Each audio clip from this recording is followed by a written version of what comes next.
The bullet tore through the night before Ethan Vance heard the scream. He'd promised himself, never again.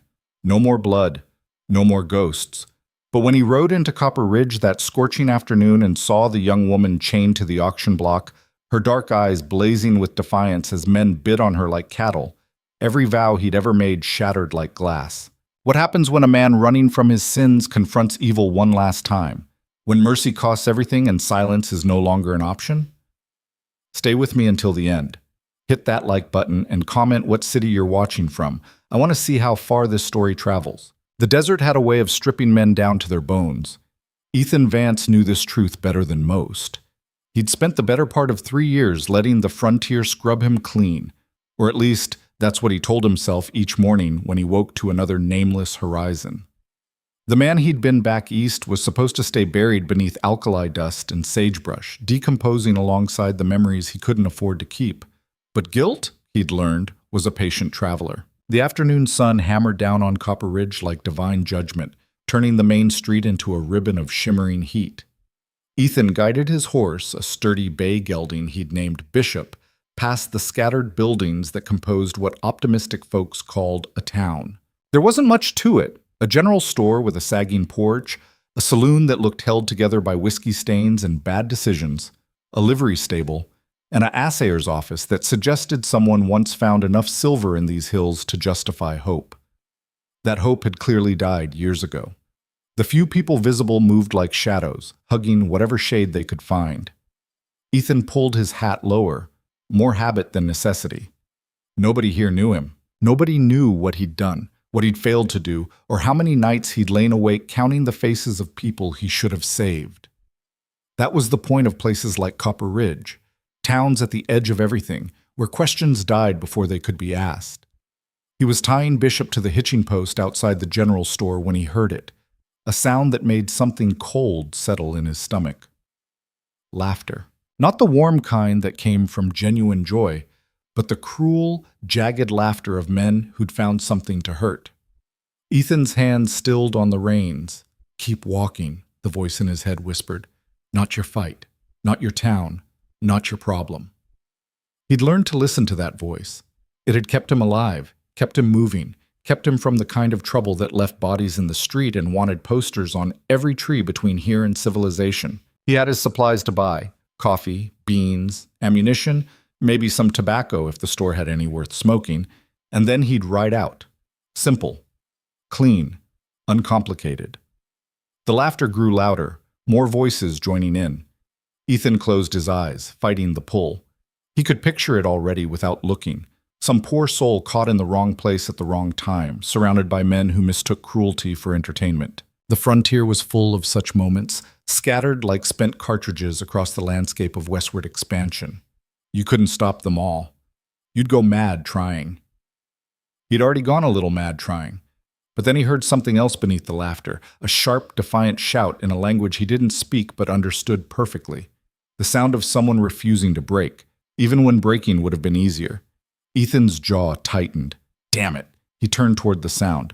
The crowd had gathered in the space between the saloon and what looked like a freight office, maybe 30 or 40 people forming a loose circle around a wagon. Ethan pushed his way through, his size and the set of his shoulders enough to make most folks step aside. The closer he got, the clearer the picture became. A crude auction block had been erected using the wagon's tailgate. Standing on it, wrists bound with rough hemp rope, was a young woman who made Ethan's heart crack and his blood boil simultaneously. She couldn't have been more than 22, 23. Native. He could tell from the high planes of her cheekbones, the bronze tone of her skin, the midnight black of her hair that hung in a long braid down her back. But what struck him most were her eyes, dark, fierce, absolutely unbroken, despite the humiliation of her circumstances. She wore a simple dress that had seen better days, torn at the shoulder and stained with dust and what might have been blood. Her feet were bare, her legs scratched and bruised. Someone had tied a crude sign around her neck that read, "Property, make offer." Ethan felt something old and familiar stir in his chest. Rage. A portly man in a sweat-stained vest stood beside the wagon, playing at being an auctioneer. His face was red from exertion and probably whiskey, his smile the kind that made Ethan's trigger finger itch. "Come now, gentlemen. the man called out, his voice carrying across the crowd. Don't be shy.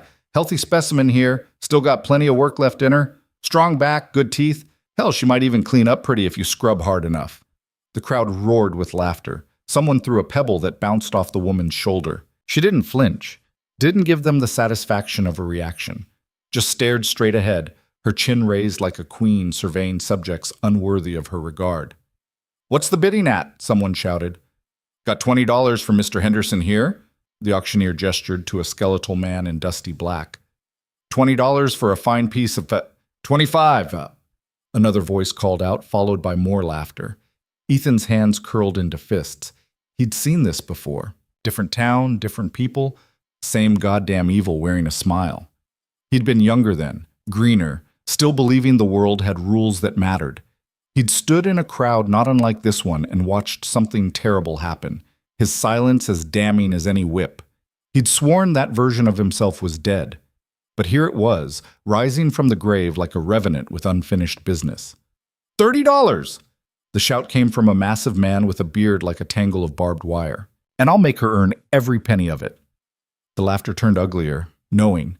The woman's jaw tightened almost imperceptibly, the only sign she'd heard. But Ethan saw something else too. The slight tremor in her bound hands, the way her breathing had gone shallow. She was afraid. Of course she was afraid. But she refused to show it, refused to give these bastards anything more than they'd already taken. The auctioneer grinned, revealing teeth the color of old piano keys. $30. Now we're getting somewhere. Do I hear? 200. The words left Ethan's mouth before he'd consciously decided to speak. They fell into the crowd like stones into still water, creating ripples of shocked silence that spread outward in concentric circles. Every head turned toward him. The auctioneer blinked, his mouth hanging open. I'm sorry, did you say? $200. Ethan's voice was steady, flat, the tone of a man stating simple fact. Cash, right now. The crowd parted around him as he walked forward, creating a path through their midst. He could feel their eyes on him, curious, hostile, calculating. He just painted a target on his back the size of Texas, and everyone here knew it. He didn't care. Up close, the woman was even younger than he'd thought, and her defiance even more remarkable. Her eyes locked onto his, searching, evaluating, looking for the trap. Smart. Men who bid on human beings always had traps. The auctioneer recovered his composure, though his hands shook slightly as he mopped his forehead with a filthy handkerchief. Well now, that's quite generous, stranger. But I should mention, this here's a special item. Caught her trying to steal from Mr. Cartwright's store 3 days back. Indian thief. So the price includes compensation for... I don't care what she supposedly did. Ethan pulled a leather pouch from his belt, the weight of it heavy with gold coins he'd earned breaking his back in a Nevada silver mine. $200. Take it, or watch me walk away. The crowd murmured, a low rumble of confusion and resentment. The big man with the barbed wire beard stepped forward, his hand resting on the pistol at his hip. Now, hold on just a damn minute. I had a legitimate bid going. You had $30. Ethan didn't look at him, keeping his eyes on the auctioneer. I've got 200. That's how auctions work. You got some nerve, friend. The big man's voice dropped to a dangerous register. Coming into our town, interfering with our business. Your business. Ethan finally turned to face him, and something in his expression made the big man's hand fall away from his pistol. Your business is buying people. Forgive me if I don't show proper respect. For a long moment, violence hung in the air like the smell before a thunderstorm. The crowd held its breath, waiting to see if blood would spill. Ethan's right hand hung loose at his side, inches from the Colt Peacemaker holstered at his hip. He'd been fast once, back when he cared about staying alive. Apparently he still remembered how. The auctioneer cleared his throat, the sound breaking the tension like snapping kindling. Well, seeing as how this is a legitimate business transaction, and Mr. He paused, looking at Ethan expectantly. Vance? Mr. Vance here has made a substantial offer. I believe we have ourselves a deal. He snatched the pouch from Ethan's hand with unseemly eagerness, weighing it with practiced fingers. You understand she's sold as is. No refunds, no complaints. Cut her loose. The auctioneer hesitated. Well now, the rope's extra. Ethan's hand moved to his knife. Cut. Her. Loose! Something in his voice must have convinced the man, because he scrambled to comply, sawing through the hemp binding the woman's wrists with a pocket knife. The rope fell away, leaving angry red marks on her skin. She rubbed her wrists slowly, never taking her eyes off Ethan. He couldn't read her expression. Didn't blame her for the wariness there. She'd just been bought by a stranger for reasons she couldn't possibly understand. Hell, he wasn't sure he understood them himself. "She's all yours, Mr. Vance," the auctioneer said, backing away with the pouch clutched to his chest like a child's toy. "Pleasure doing business." The crowd began to disperse, though Ethan could feel their resentment lingering in the air like smoke. He'd made enemies today, the kind that wouldn't forget. But that was a problem for later. He turned to the woman, keeping his distance, his hands visible and empty. "You speak English?" She studied him for another long moment before nodding once, sharply. "I speak it." Her voice was lower than he'd expected, rough around the edges like she hadn't used it much lately, or maybe like she'd been screaming. The thought made his stomach turn. "What's your name?" Another pause. "Kayla?" "Kayla." He tested the word, found it fit. "I'm Ethan, and you're free to go?" Her eyes narrowed. "Free." "That's right. I'm not your owner. I couldn't stand there and watch. So I did something stupid, and now you can leave. Go wherever you need to go." She stared at him like he'd started speaking in tongues.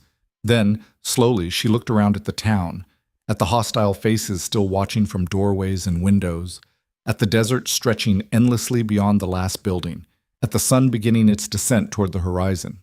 "Leave," she repeated, the word sharp with something that might have been bitter laughter. "To where?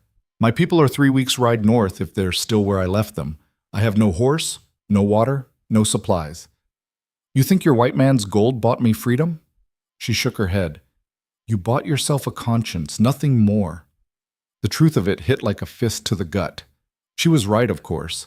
He'd made himself feel better by throwing money at a problem, but he hadn't actually solved anything. She was stranded in a hostile town with nothing but the torn dress on her back.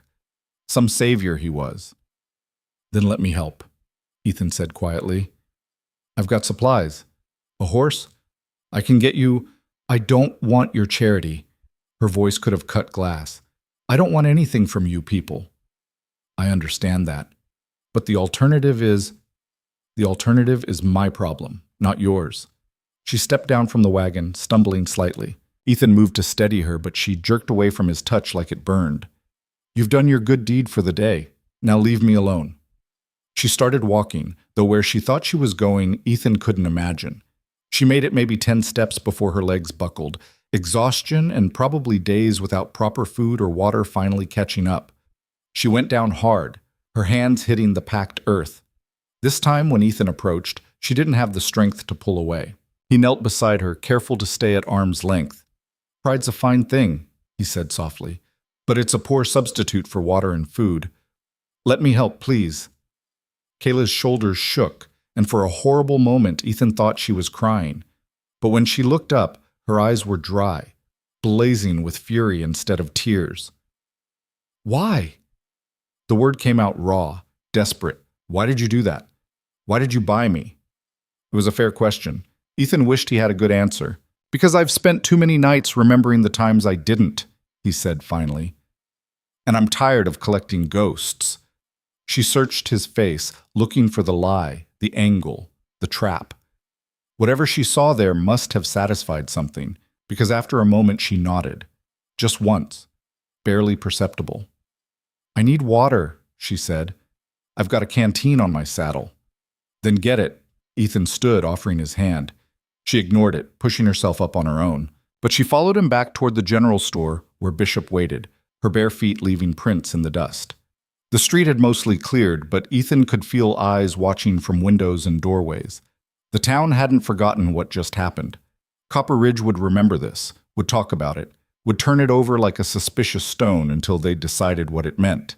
He retrieved his canteen and handed it to Kayla. She drank deeply, water running down her chin, and Ethan looked away to give her what privacy he could. When she finished, she wiped her mouth with the back of her hand. "I need boots," she said, "and a real shirt. This dress is ruined. I'll get them. And food. Real food. Not whatever scraps you're carrying. Okay? And I'm not riding with you. She met his eyes, her jaw set. I'll follow. Behind. If you try anything, I won't. She studied him again, that same penetrating assessment. No, she said finally, almost to herself. Maybe you won't. Ethan left her with Bishop and the canteen and headed into the general store. The clerk, a nervous man with spectacles and the permanent stoop of someone who'd spent too long behind a counter, watched him enter with obvious apprehension. Mr. Vance, the man said, his Adam's apple bobbing. I heard about what you did. That was quite something. I need supplies. Ethan pulled out what was left of his money. Boots, size... He paused, trying to remember Kayla's feet. Small, 7, maybe 8, a sturdy shirt, work pants if you have them, food, dried meat, hardtack, beans, coffee. Enough for 2 people for a week. The clerk nodded, already moving to gather items. That's going to cost... I know what it's going to cost. Just get it. While the clerk worked, Ethan studied his reflection in a grimy mirror hanging on the wall. The man looking back was harder than the one who'd left Boston 3 years ago, worn down by sun and solitude. His dark hair had grown long, his beard needed trimming, and his eyes held the kind of wariness that came from seeing too much. He looked like what he was, a man trying to outrun himself and failing. The clerk returned with the supplies bundled in a canvas bag. That'll be $48. Ethan paid without complaint, adding an extra $5 for the clerk's trouble. The man's eyes widened. That's generous of you, sir. Just doing business. Ethan took the bundle. Tell me something. That auction out there, that happened often. The clerk's expression shuddered, became carefully neutral. I mind my own business, Mr. Vance. Suggest you do the same. That's what I thought. Outside, Kayla was standing beside Bishop, one hand on the horse's neck. The gelding had his nose pressed against her shoulder, and she was murmuring something to him in her own language. She looked up when Ethan approached, her defenses immediately back in place. Here. He held out the bundle. Should be your size, I guessed. She took it, rifling through quickly. This is too much. Take it anyway. I can't pay you back. I'm not asking you to. She frowned, clearly uncomfortable with the debt, but need won out over pride. She disappeared behind the general store to change, emerging a few minutes later in canvas work pants rolled at the ankle, a plain cotton shirt that was still too big, and boots that seemed to fit. She'd tied her hair back with a strip of cloth torn from the ruined dress. She looked like a person again, not property. The difference was stark. Where are you headed? Kayla asked, her voice carefully neutral. I've got a cabin, about 6 hours north of here, up in the foothills. Nothing fancy, but it's got walls and a roof. And you're going there now. That was the plan. She nodded slowly, working something out in her head. I'll follow. Like I said, keep my distance. When we get close to where my people might be, I'll leave. We don't need to talk, don't need to be friends. This is just survival. Fair enough? Ethan swung up into the saddle, then paused. For what it's worth, I meant what I said. You're not my prisoner, you're not my property. You can leave any time and I won't stop you. I know, Kayla said. She met his eyes, and for the first time, something like respect flickered there. If I thought otherwise, you'd already be dead. The matter-of-fact way she said it told Ethan she wasn't bluffing. Somewhere in that bundled canvas was probably a knife she'd palmed when he wasn't looking. Smart. They left Copper Ridge as the sun touched the horizon, painting the desert in shades of orange and red that reminded Ethan of old blood. Kayla walked behind Bishop, keeping perhaps 20 feet back, her new boots kicking up small clouds of dust with each step.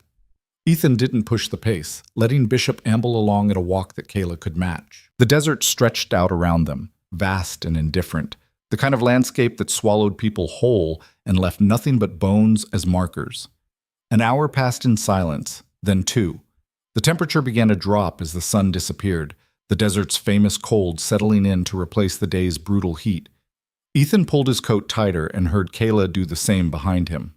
When full dark fell, he called a halt near a cluster of rocks that would provide some shelter from the wind. Kayla stopped a good distance away, watching him with wary eyes as he dismounted and began setting up a small camp. "We should keep moving," she said. "In the dark? Over terrain neither of us knows? That's how you break a horse's leg and end up stranded." "I've traveled at night before." "I'm sure you have, but we're not traveling at night tonight."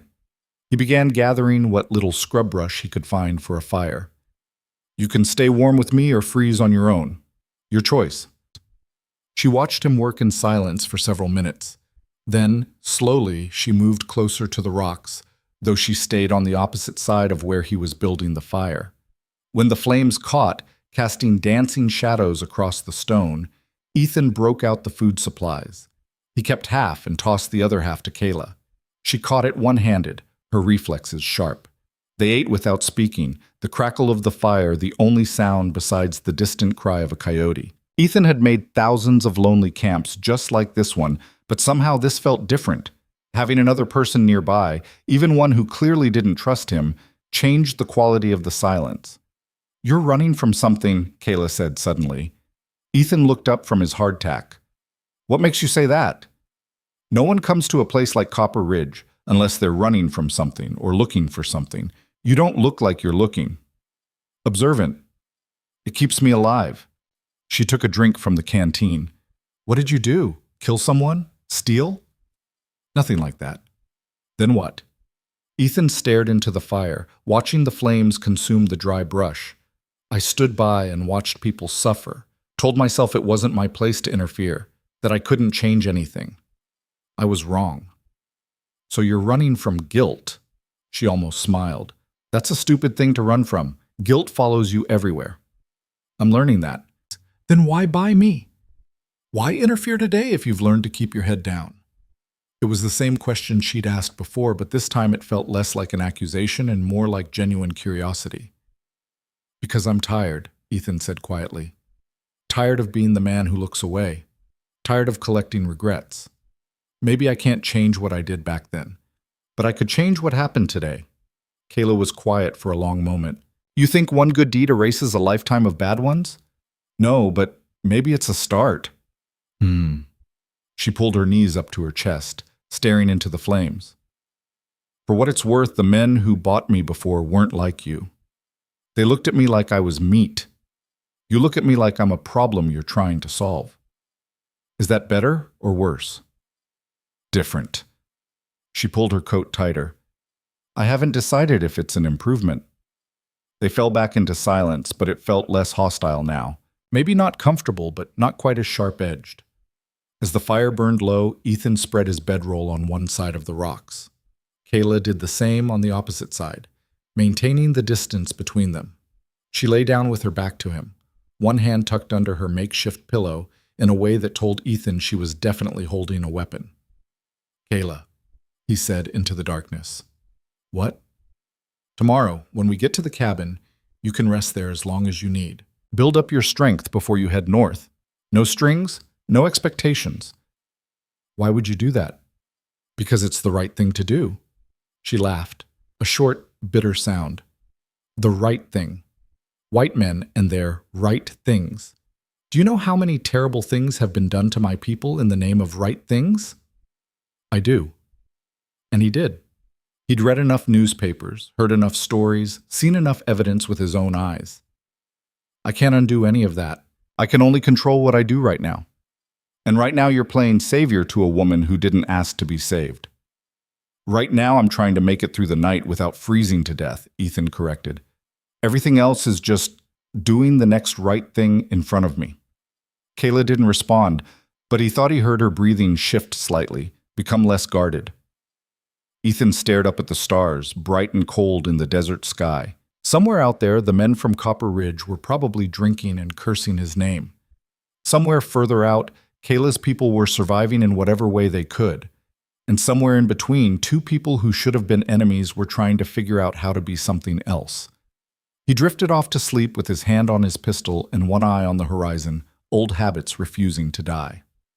The dawn came cold and blue, painting the desert in shades of steel and shadow. Ethan woke to find Kayla already up, standing at the edge of their camp and staring north. She'd wrapped herself in both coats, hers and his, her breath misting in the pre-dawn air. "Couldn't sleep?" he asked, sitting up. She didn't turn around. "I keep thinking they'll come. The men from the town." "They might." Ethan stood, working the stiffness from his joints. "But not yet. They'll need time to work up their courage, convince themselves they have a righteous cause. And when they do come, we'll deal with it." Now she did turn, her expression skeptical. "We? You think I bought you just to hand you back to them? I may not be much, but I keep my word." Something shifted in her expression, not quite trust, but maybe the beginning of it. "You're an unusual man, Ethan Vance." "I'm really not, just trying to be better than I was." They broke camp in silence, scattering the ashes of the fire and erasing what evidence of their presence they could. The desert would take care of the rest, wind and sand smoothing away their tracks like they'd never been there at all. By the time the sun was fully up, they were moving again, Kayla still maintaining her distance behind Bishop, but no longer looking quite so ready to bolt at the first sign of trouble. The terrain gradually changed as they rode north, the flat desert giving way to rolling hills dotted with scrub pine and juniper. In the distance, mountains rose up like teeth, their peaks still dusted with snow despite the season. "How much further?" Kayla asked around midday, her voice carrying the strain of too many miles on foot. "Another few hours. We're making good time." She didn't respond, just kept walking, her jaw set in determination. Pride again, Ethan thought. That stubborn refusal to show weakness, even when your body was screaming at you to stop. He knew that particular flavor of pride intimately. When they stopped to rest and water the horse, Ethan made a decision. "Ride with me," he said. "Just for the last stretch. Your feet are bleeding, don't think I haven't noticed, and there's no point in crippling yourself before we even get there." Kayla looked down at her boots, at the dark spots where blood had seeped through. She'd wrapped her feet before putting the boots on, but clearly it hadn't been enough. "I can manage." "I know you can, but you don't have to. Bishop can handle both of us for a few hours." She hesitated, warring with herself. Then finally she nodded. "Fine, but I'm riding behind, and if you try anything, you'll kill me. I know. You've made that very clear." A ghost of a smile touched her lips, there and gone in an instant. "Good. As long as we understand each other." Ethan helped her up behind him. She was lighter than he'd expected, all lean muscle and bone, and they set off again. She sat stiffly at first, maintaining as much distance as she could, while still staying on the horse. But as the miles passed and exhaustion set in, she gradually relaxed, until by the time the cabin came into view, her head was resting against his back and her breathing had evened into something close to sleep. The cabin stood in a small clearing carved out of the pines, backed up against a cliff face that provided shelter from the north wind. It was small, just one room really, but solidly built, with a stone fireplace and a covered porch. A creek ran nearby, the sound of water over rocks a constant background music. It wasn't much, but it was home. The first place Ethan had stopped running long enough to call home in 3 years. Bishop's hoofbeats changed as they entered the clearing, and Kayla jerked awake, instantly alert. She slid off the horse before it had fully stopped, putting distance between herself and Ethan on pure instinct. "Easy," Ethan said, dismounting slowly. "We're here, that's all." She looked around the clearing, evaluating. "You live here alone?" "Just me and the occasional deer." "How long?" 6 months, give or take." She walked the perimeter of the clearing, checking sight lines and escape routes.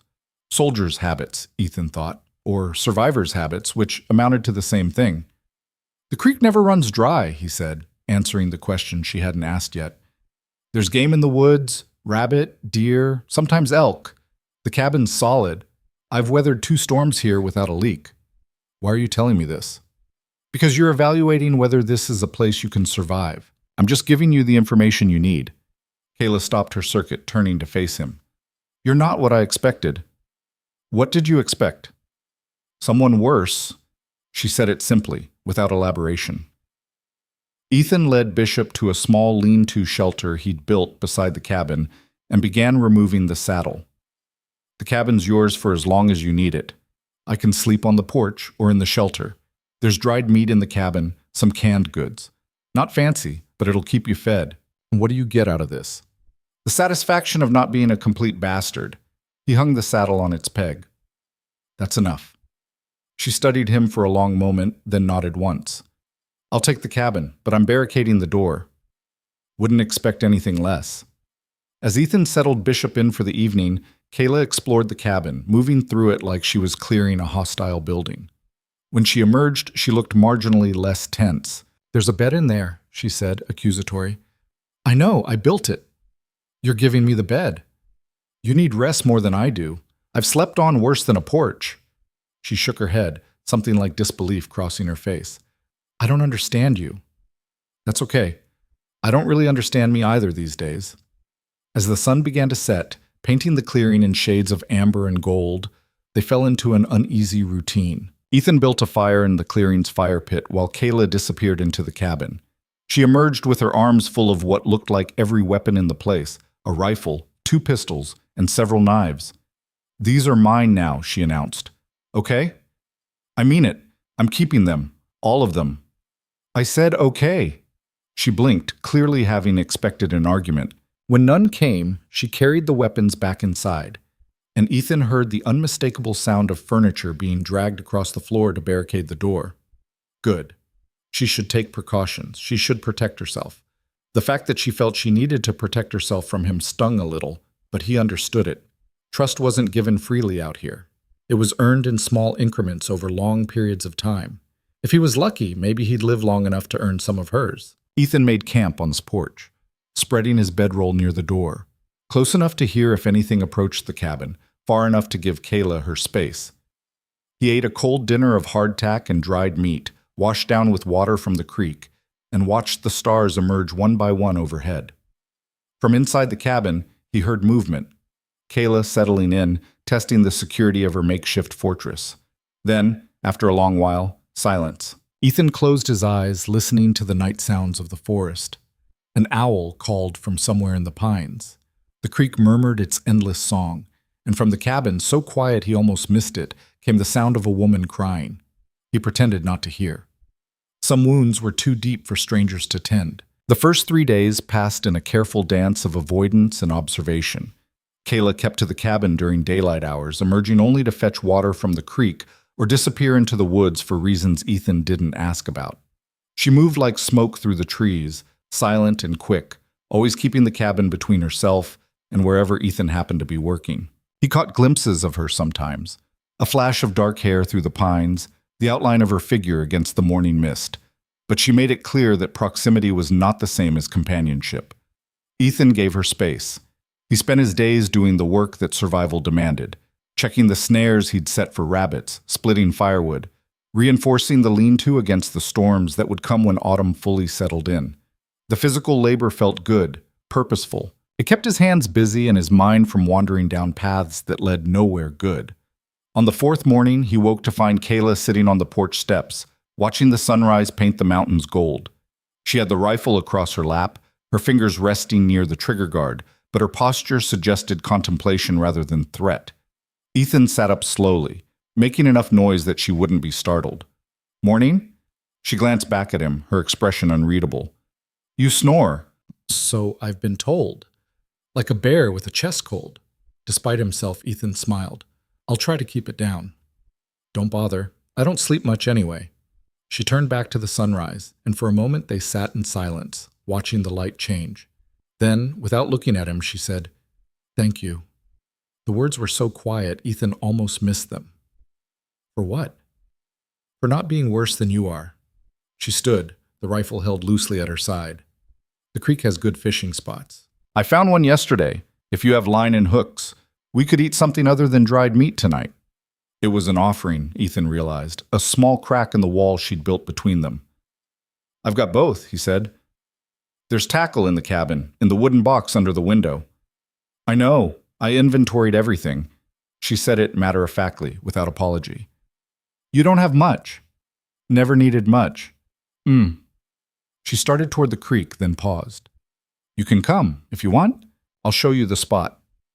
Ethan grabbed his coat and followed her into the woods, keeping a respectful distance behind. She led him along the creek bank, moving with the confidence of someone who'd already mapped every inch of the terrain. The morning air was cold enough to see their breath, the forest alive with birdsong and the rustle of small creatures in the underbrush. They walked for perhaps 20 minutes before Kayla stopped at a bend in the creek where the water pooled deep and dark, sheltered by overhanging willows. The surface was glass smooth, reflecting the sky. "Here," she said. "I saw trout yesterday. Big ones." Ethan studied the pool, noting the way the current eddied along the far bank, the shadows where fish would hide from predators. "Good eye. This is better than the spots I've been using." "Your spots are too exposed. The fish see you come in."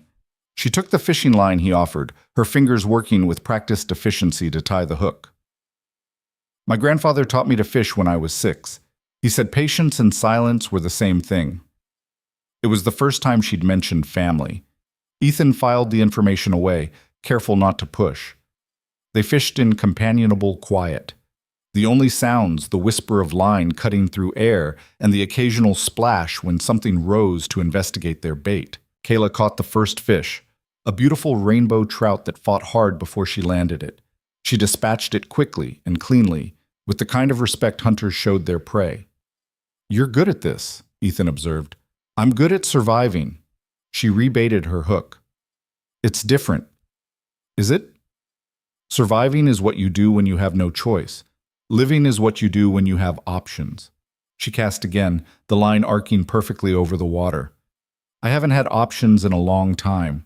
Ethan caught 2 smaller trout in quick succession, and Kayla nodded approvingly. "That's enough for today. We take what we need.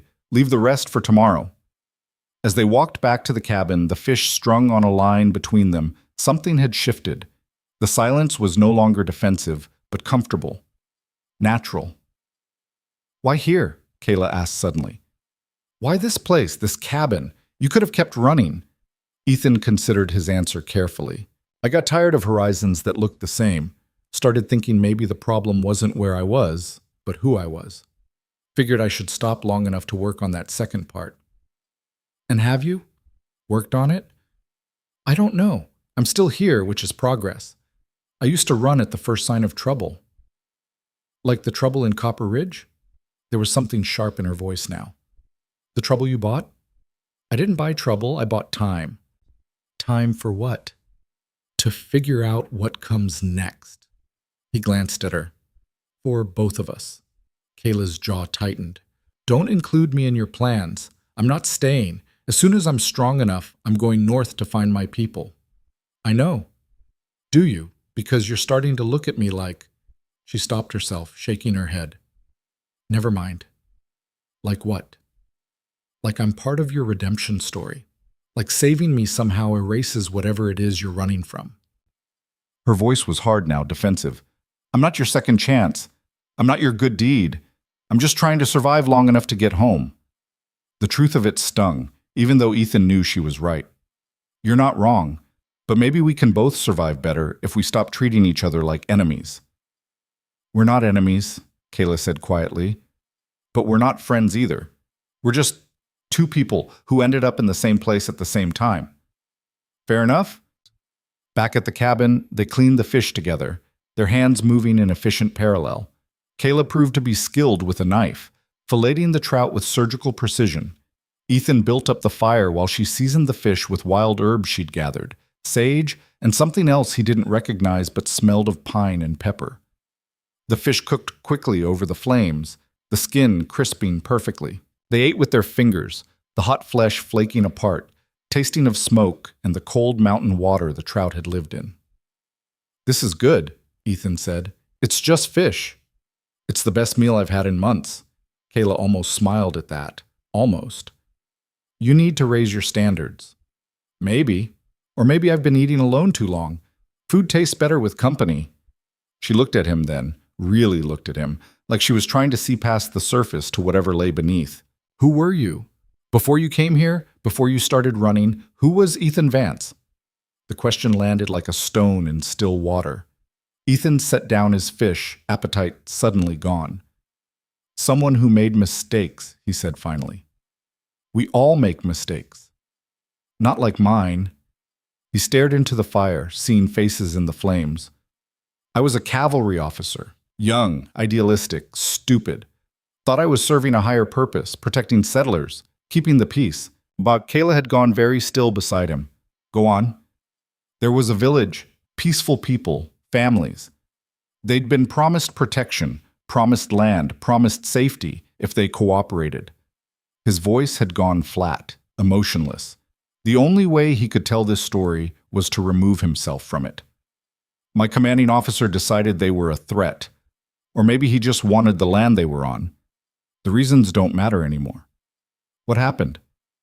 We were ordered to remove them, relocate them, the official order said. But I knew, we all knew, what that meant. I stood there and watched my brothers in arms destroy everything those people had built. Watched them burn homes, scatter families, kill anyone who resisted. He closed his eyes. I didn't pull a trigger, didn't light a fire, didn't raise my voice in protest. I just stood there, told myself I was following orders, that it wasn't my place to question. The silence that followed was absolute. Even the fire seemed to quiet, as if the flames themselves were listening. When Kayla finally spoke, her voice was barely above a whisper. What tribe? Cheyenne. Southern Cheyenne near the Washita River. When? 6 years ago, November. She stood abruptly, the rifle in her hands before Ethan could blink. For a long moment, she just stood there, the barrel pointed at the ground, but her finger near the trigger, her breathing harsh and rapid. Kayla, don't. The word cut like glass. Don't say my name, don't say anything. Ethan raised his hand slowly, carefully. I understand if you want to leave. I understand if you want to shoot me. I'd probably deserve it. You think I need your permission to shoot you? Her voice shook with rage. You think your understanding matters? No, I don't. My mother's sister married a Cheyenne man. They had 3 children. I visited them once, when I was 12. Tears were streaming down her face now, but her hands were steady on the rifle. I don't know if they were at that village. I don't know if they survived. I'll never know, because after that winter my mother's sister stopped sending letters. The weight of it crushed down on Ethan, like a physical thing. Of course she had connections to the people he'd failed. The universe had a cruel sense of symmetry. I'm sorry, he said, knowing how inadequate it was. Sorry, she laughed, the sound broken and terrible. You're sorry. Well, that makes everything better, doesn't it? Your sorry brings back the dead. Your sorry rebuilds the homes. Your sorry... Her voice cracked and she turned away, the rifle falling to her side. Her shoulders shook with silent sobs. Ethan didn't move, didn't speak. What could he say? What words existed that could bridge the chasm between them now? You want to know why I was in Copper Ridge? Kayla said finally, her back still to him. Why they caught me. I was looking for information, trying to find out what happened to the survivors, where they were sent. Someone told me there was a man in that town who kept records who might know, so I went. And instead of answers, I found a noose and an auction block. I didn't know, Ethan said quietly. I didn't know you were looking for them. Would it have mattered? Would you have done anything different? She turned back to face him, and the look in her eyes was devastating. You bought me because it made you feel better about standing by while people like me were destroyed. You wanted to save one to make up for the hundreds you let die. That's not redemption. That's cowardice. Every word was true. Every word landed exactly where it was meant to. You're right, Ethan said. You're absolutely right. I can't make up for what I did. Can't bring back the people I failed. Can't undo the past. All I can do is try to be better now than I was then. And you think that's enough? You think trying is enough? No. But it's all I have. Kayla stared at him for a long moment, then turned and walked into the forest without another word. She took the rifle with her. Ethan sat by the fire as the sun climbed higher, turned the sky from gold to blue to the hard white of midday. He didn't go after her. She needed space, needed time to process what she'd learned, needed to decide if she could stand to be in the same clearing as him. He wouldn't blame her if the answer was no. The afternoon stretched long and empty. Ethan went through the motions of work, splitting more wood than they needed, checking snares that were still empty, organizing supplies that were already organized. Anything to keep his hands busy and his mind from the look on Kayla's face when she'd understood exactly what kind of man had bought her freedom.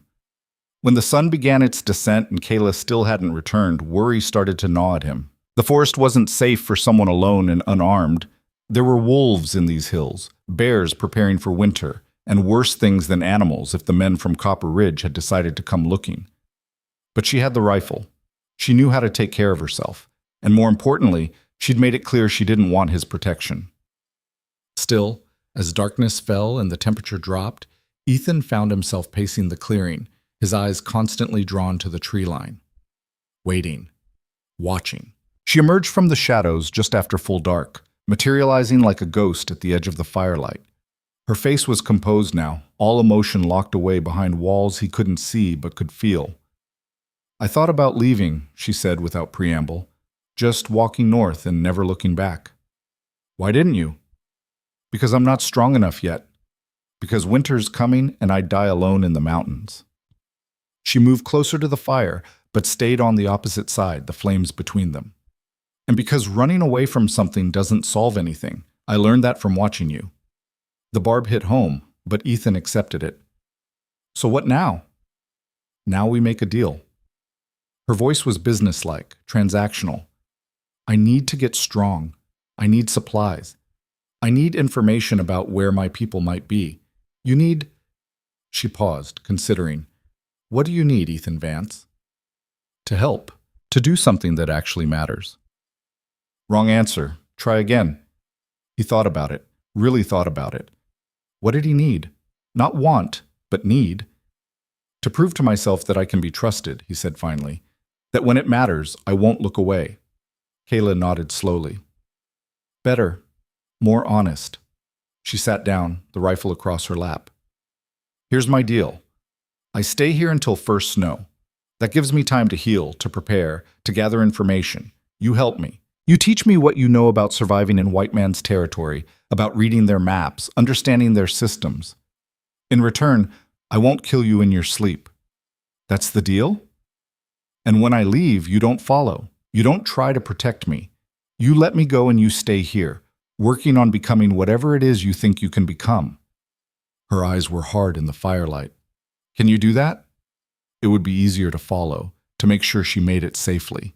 Every instinct Ethan had screamed at him to protect, to guard, to ensure she didn't become another ghost haunting his conscience. But that was his need, not hers. She was asking for autonomy, for respect, for the right to risk her own life on her own terms. "Yes," he said, "I can do that." "Swear it." "I swear." She studied him for a long moment, then nodded. "Okay, then we have a deal." They shook hands across the fire, her grip strong and dry, her eyes never leaving his face. It felt like a treaty between warring nations, formal and fraught with the potential for betrayal. But it was a start. Over the following days, they fell into a new rhythm. Kayla was no longer hiding, no longer treating the cabin like a fortress. She worked alongside Ethan during the day, learning to read the weather in the clouds, to identify edible plants, to move through white settlements without drawing attention. He taught her what he knew, and she absorbed it with fierce concentration. In the evenings, she taught him her language. Just basic phrases at first, greetings, directions, simple questions. But as the lessons progressed, she began sharing stories from her childhood, tales her grandfather had told her about how the world was made and how people were meant to live in it. He said every person has two wolves inside them, she told him one night as they sat by the fire. One wolf is fear, anger, resentment, jealousy. The other is courage, compassion, truth, love. They're always fighting. "Which one wins?"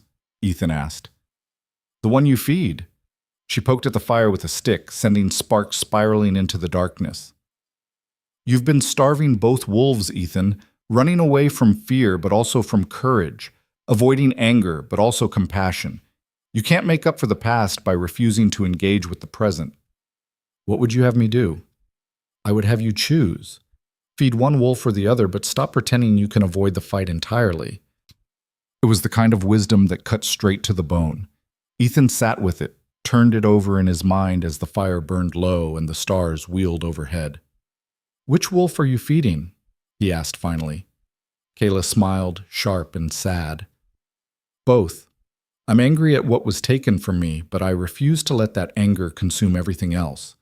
I'm afraid of what the future holds, but I'm more afraid of dying without trying to reclaim what's mine. She looked at him directly. The difference between us is that I'm not running from the fight. I'm running toward it. 2 weeks after their deal was struck, the first real storm hit. It came in fast from the north, turning the sky the color of old bruises and dropping the temperature 20 degrees in an hour.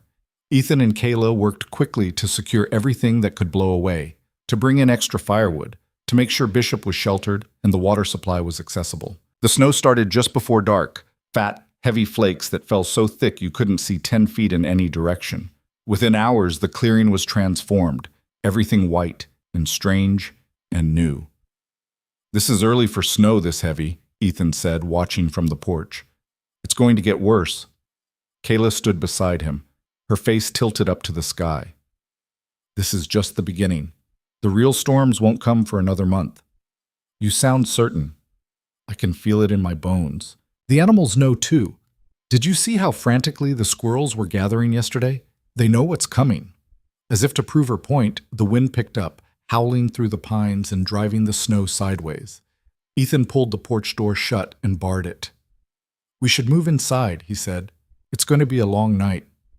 The cabin was small enough that their shared body heat and the fireplace kept it warm, but Kayla still insisted on maintaining separate spaces. She took the bed. Ethan made himself comfortable near the hearth. They'd done this dance enough times now that it felt almost normal. The storm raged outside, the wind screaming like a living thing. Snow piled up against the windows, blocking out what little light the clouds allowed. Time became meaningless. It could have been midnight or noon. There was no way to tell. "Tell me about Boston," Kayla said suddenly, breaking hours of silence. Ethan looked up from the knife he'd been sharpening. "What do you want to know?" "Everything. What it looked like, what it felt like. I've never seen a city." So he told her. He described the narrow streets and brick buildings, the harbor crowded with ships from around the world, the way the church bells would ring on Sunday mornings and echo through the fog. He talked about the libraries and theaters, the gas lights that turned night into artificial day, the endless noise and movement and press of humanity. "It sounds terrible," Kayla said when he finished. Ethan laughed. "Sometimes it was, but it was also beautiful. There's something about being surrounded by that much life, that much human energy and creativity and ambition. And yet you left." "I left because I couldn't look at myself in the mirror anymore, because every street corner reminded me of who I'd been, and I couldn't stand that person." "Do you miss it, the city?" "I miss who I was before the war, before I learned what I was capable of, and what I was incapable of." He set the knife aside. "But that person doesn't exist anymore. Can't exist anymore. Too much has happened." Kayla was quiet for a moment, staring into the fire. "My grandmother used to say that people are like rivers. We think we're the same from source to mouth, but we're constantly changing, constantly being shaped by the terrain we flow through. The river that starts in the mountains isn't the same river that reaches the sea." "I like that." "She was a wise woman. She died the winter after the soldiers came." Kayla's voice was carefully neutral. "She was too old to travel, too sick to survive the relocation. They left her behind in the snow." Ethan felt the words like a physical blow. "Kayla, don't apologize again. I don't want your apologies." She turned to face him, her eyes bright in the firelight. "I want your honesty. I want you to acknowledge what your people did without hiding behind 'I'm sorry' or 'I was young' or any other excuse. Can you do that?" "Yes." He met her gaze, unflinching. "My people, my brothers in arms, my commanding officers, the government I served, committed atrocities. They destroyed lives and families and entire ways of living, all in the name of progress and civilization. And I stood by and let it happen because I was a coward who valued my own comfort over other people's lives." There. That's the truth. Some of the tension left her shoulders. "That's what I needed to hear, not your sorrow, but your acknowledgement." "Does it change anything between us?" "I don't know yet." She pulled a blanket tighter around her shoulders. "But it's a start." The storm continued for 2 more days, trapping them in the cabin with nothing but each other for company. They talked more during those 2 days than they had in the previous 2 weeks combined. Kayla told him about her childhood, about learning to track deer with her father and weave baskets with her mother, about the summer she turned 13 and went on her first vision quest, spending 3 days alone in the wilderness until she understood her purpose. "What did you see?" Ethan asked. "In your vision?" "A wolf," Kayla said. "A white wolf with one blue eye and one brown eye. It walked beside me for a long time without attacking, just watching. Then it spoke, or at least I understood its meaning, even though it didn't use words." "What did it say?" "That survival and surrender are sometimes the same thing. That knowing when to fight and when to fade into the shadows is the difference between living and dying." She smiled slightly. "I didn't understand it then. I was 13 and angry and wanted to fight everything. But I understand it now." In return, Ethan told her about his mother, who died when he was 16, and his father, who'd drunk himself to death a year later, about the sister he'd lost to cholera and the childhood friend who'd enlisted with him and died in his first battle. "You've lost a lot of people," Kayla observed. "Everyone loses people. It's part of living." "Yes, but you carry it differently than most. Like you're personally responsible for every death, every loss." "Maybe I am. Maybe if I'd made different choices, been a better person, some of them would still be alive. Or maybe they'd be dead anyway, and you'd just have different things to feel guilty about." She shook her head. "You can't save everyone, Ethan. You can barely save yourself." "I know, but I have to try." "Why?" It was such a simple question, but it cut to the heart of everything. Why did he have to try? Why couldn't he just accept that the world was cruel and random, and people died and nothing he did would change that fundamental truth? "Because if I don't try, then what was the point of surviving?" he said finally. "If I learned nothing from my mistakes, if I changed nothing about who I am, then all those deaths were meaningless, and I can't accept that, I won't." Kayla studied him for a long moment, then nodded. "Okay, then keep trying. But don't expect me to absolve you, that's not my burden to carry. I'm not asking you to." "Good, because I won't." On the third day, the storm finally broke. They woke to absolute silence, that particular quality of quiet that only comes after heavy snow, when the world has been muffled and softened and made new. Ethan pushed open the cabin door to find the clearing transformed. Snow had drifted up to the porch roof in places, burying the fire pit entirely, and turning the familiar landscape into something alien and beautiful. The sky was achingly blue, the sun so bright on the white snow it hurt to look at. "It's beautiful," Kayla breathed, standing beside him. "It is. But we've got work to do. Need to dig out the paths, make sure Bishop is okay, check for damage."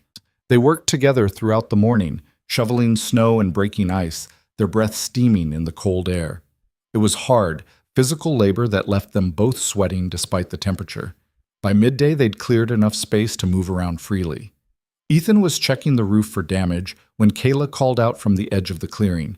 "Ethan, you need to see this." Something in her voice made him climb down immediately. She was standing at the tree line, staring into the forest, the rifle already in her hands. "What is it?" "Tracks." She pointed at the snow. "Fresh. Multiple horses moving slow, like they're searching for something." Ethan's stomach dropped. The tracks were clear as day in the fresh snow, at least 6 horses, maybe more, coming from the south. From the direction of Copper Ridge. "How fresh?" "Within the last 2 hours, the edges are still sharp." They'd found him. Despite the storm, despite the distance, the men from Copper Ridge had come looking, and they'd brought friends. Ethan and Kayla locked eyes, and in that moment, a decision was made without words. The running was over. The fight was coming. "How many do you think?" Ethan asked, his voice low.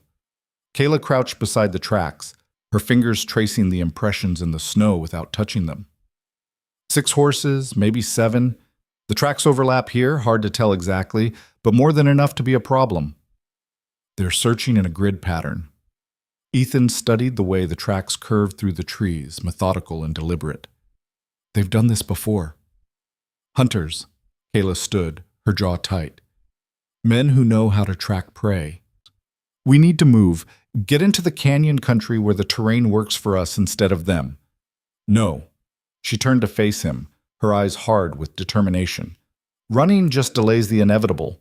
They'll follow, and next time we might not have warning. Next time they might catch us sleeping." "So what are you suggesting?" I'm suggesting we stop running. She checked the rifle, her movements efficient and practiced. I'm suggesting we make them regret coming after us. Ethan felt something cold settle in his chest. You're talking about an ambush. I'm talking about survival. They're not here to talk, Ethan. They're not here to negotiate. They're here to take back what they think you stole and to punish you for the humiliation. She met his eyes, and probably to kill me for being what I am. The truth of it was undeniable. Men like the ones from Copper Ridge didn't ride through a blizzard for conversation. They came for blood and vindication, and they wouldn't stop until they got both. The canyon, Ethan said, his mind already working through possibilities. 3 miles north, narrow entrance, high walls. If we can get them to follow us in, we can control the engagement. Show me. They moved quickly through the cabin, gathering supplies. Ammunition, water, dried meat, extra clothing, everything they could carry without being weighed down. Kayla strapped a knife to her belt, another to her boot. Ethan checked his Colt, then grabbed the Winchester rifle he kept above the door.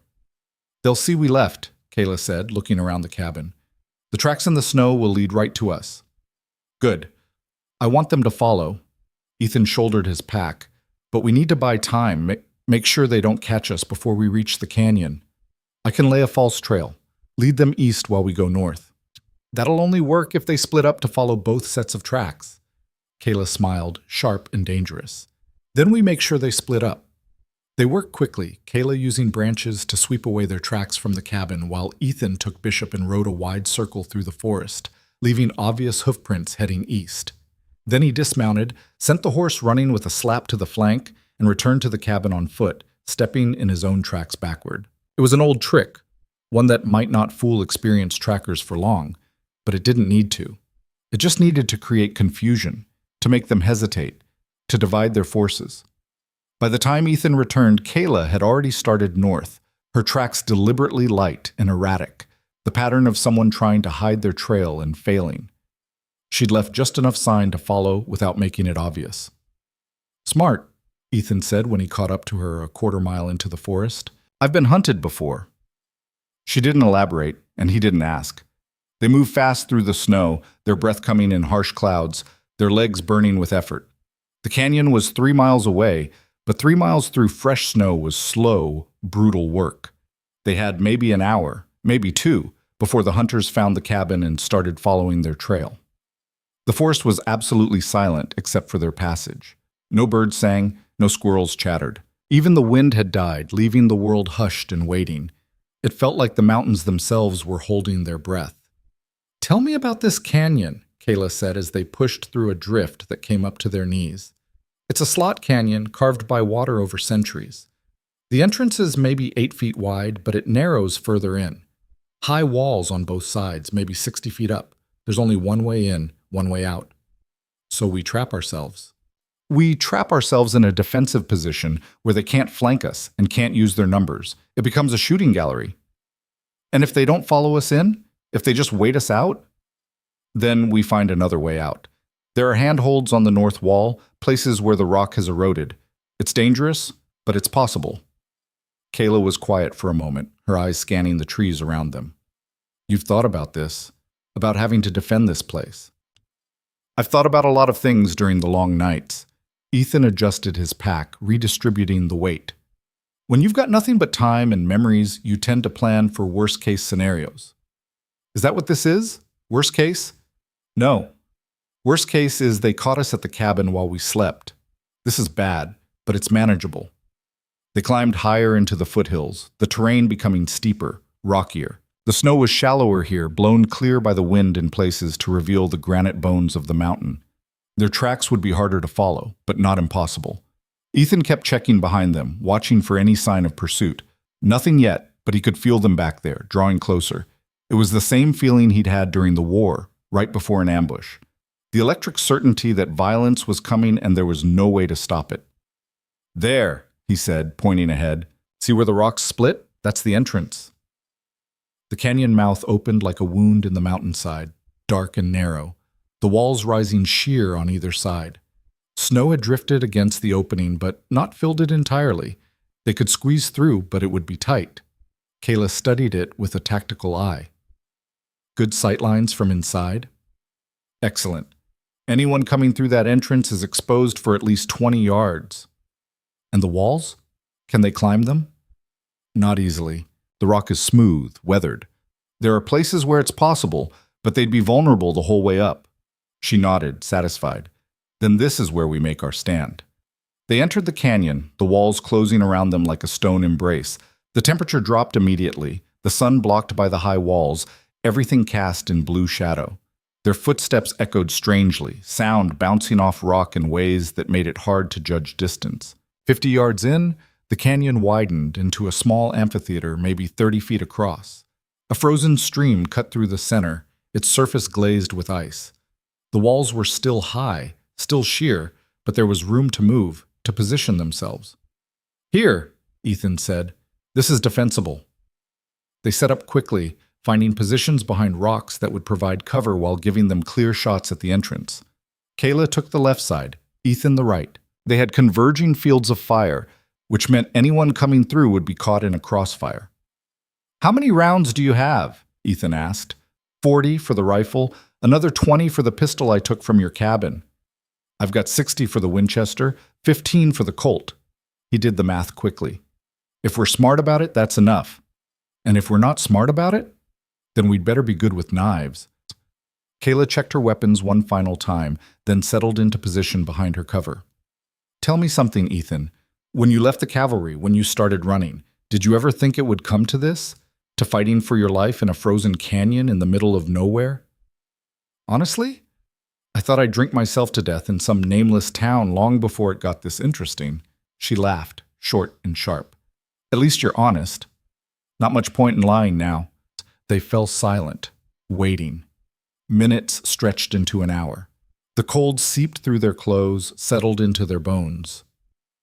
Ethan's fingers grew numb despite his gloves. Beside him, Kayla sat motionless as stone, her breathing so controlled he sometimes had to look to make sure she was still there. "Do you think they'll really come?" she asked finally, her voice barely above a whisper. "They'll come. Men like that don't give up easy." "Men like what?" "Men who think they own the world and everyone in it." Ethan shifted position, trying to restore circulation to his legs. "Men who can't stand the idea that someone said no to them." "You mean men like you used to be?" The words should have stung, but they didn't. They were just truth, plain and simple. "Yeah," Ethan said. "Men like I used to be." Another hour passed, then another. The sun tracked across the sky, the strip of light at the canyon's entrance shifting as the angle changed. Ethan was starting to wonder if they'd guessed wrong, if the hunters had followed Bishop's trail east instead, when Kayla tensed. "Listen," she breathed. At first, Ethan heard nothing. Then, carried on the still air, came the faint sound of voices, men talking, arguing about something. The words were indistinct, but the tone was clear. Frustration, disagreement. They'd found the split trail and were deciding which way to go. Ethan and Kayla locked eyes across the amphitheater. This was it. The moment where everything changed. The voices grew louder, closer. Then came the sound of boots crunching through snow, deliberate and heavy. They were coming. 3 men appeared at the canyon entrance, silhouetted against the bright snow beyond. Ethan recognized one of them, the big man with the barbed wire beard from the auction. The other 2 were strangers, both carrying rifles, both moving with the easy confidence of men who'd hunted other men before. They paused at the entrance, studying the tracks that led into the canyon. "Fresh," one of them said. "Can't be more than an hour ahead." "Could be a trap," said another. The big man spat into the snow. "So what if it is? We got them outnumbered and outgunned. They got nowhere to run in there." "Your call, Clayton." Clayton. So that was the big man's name. Ethan filed it away, though he wasn't sure why it mattered. Clayton studied the canyon for another long moment, then nodded. "We go in, but slow. Watch for ambush positions. And remember, the man I want alive long enough to regret what he did. The woman don't matter." The casual way he said it, like Kayla's life was worth nothing, like she was less than human, made Ethan's finger tighten on the trigger. But he held his fire. Let them come deeper. Let them commit. The 3 men entered the canyon in a staggered formation, weapons ready, eyes scanning the walls. They were good, Ethan had to admit.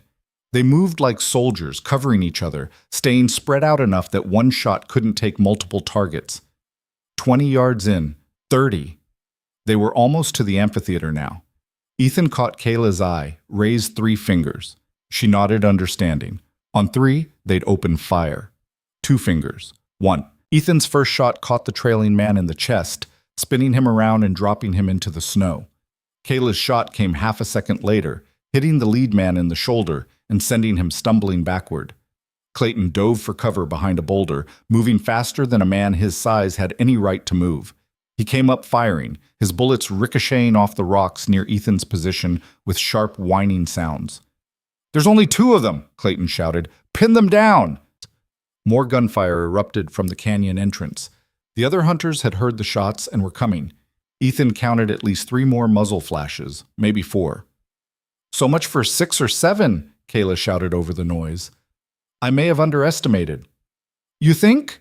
Ethan fired twice more, forcing Clayton to keep his head down, then ducked as return fire shattered the rock above him, sending stone fragments flying. One caught him across the cheek, drawing blood. Across the amphitheater, Kayla was firing in controlled bursts, her shots precise and economical. Every time a hunter tried to advance, she drove them back. But they were learning, adapting, starting to use the canyon walls themselves for cover. "We need to thin them out," Ethan called. "I'm open to suggestions." A man broke from cover, trying to sprint across the open space to a better position. Kayla tracked him smoothly and fired. He went down hard, sliding across the ice of the frozen stream. "That's 3, she said. "At least 4 more, Ethan replied, then had to duck as Clayton unleashed a barrage that chewed up his cover. The fight settled into a brutal rhythm. The hunters would try to advance, Ethan and Kayla would drive them back, and then everyone would reload and try again. The air filled with gun smoke and the sharp crack of rifles echoing off stone. But the hunters had numbers and ammunition. They could afford to be patient, to wear down the defenders. Ethan's supply of rounds was dwindling, and he could tell from Kayla's increasingly selective fire that she was running low too. "We can't hold here much longer," he shouted during a lull in the firing. "The north wall, the handholds you mentioned." "In the middle of a fight? You have a better idea?" Ethan didn't. He fired 3 more shots to keep the hunters honest, then grabbed his pack and scrambled toward the north wall. Kayla covered him, her rifle barking steadily, buying him precious seconds.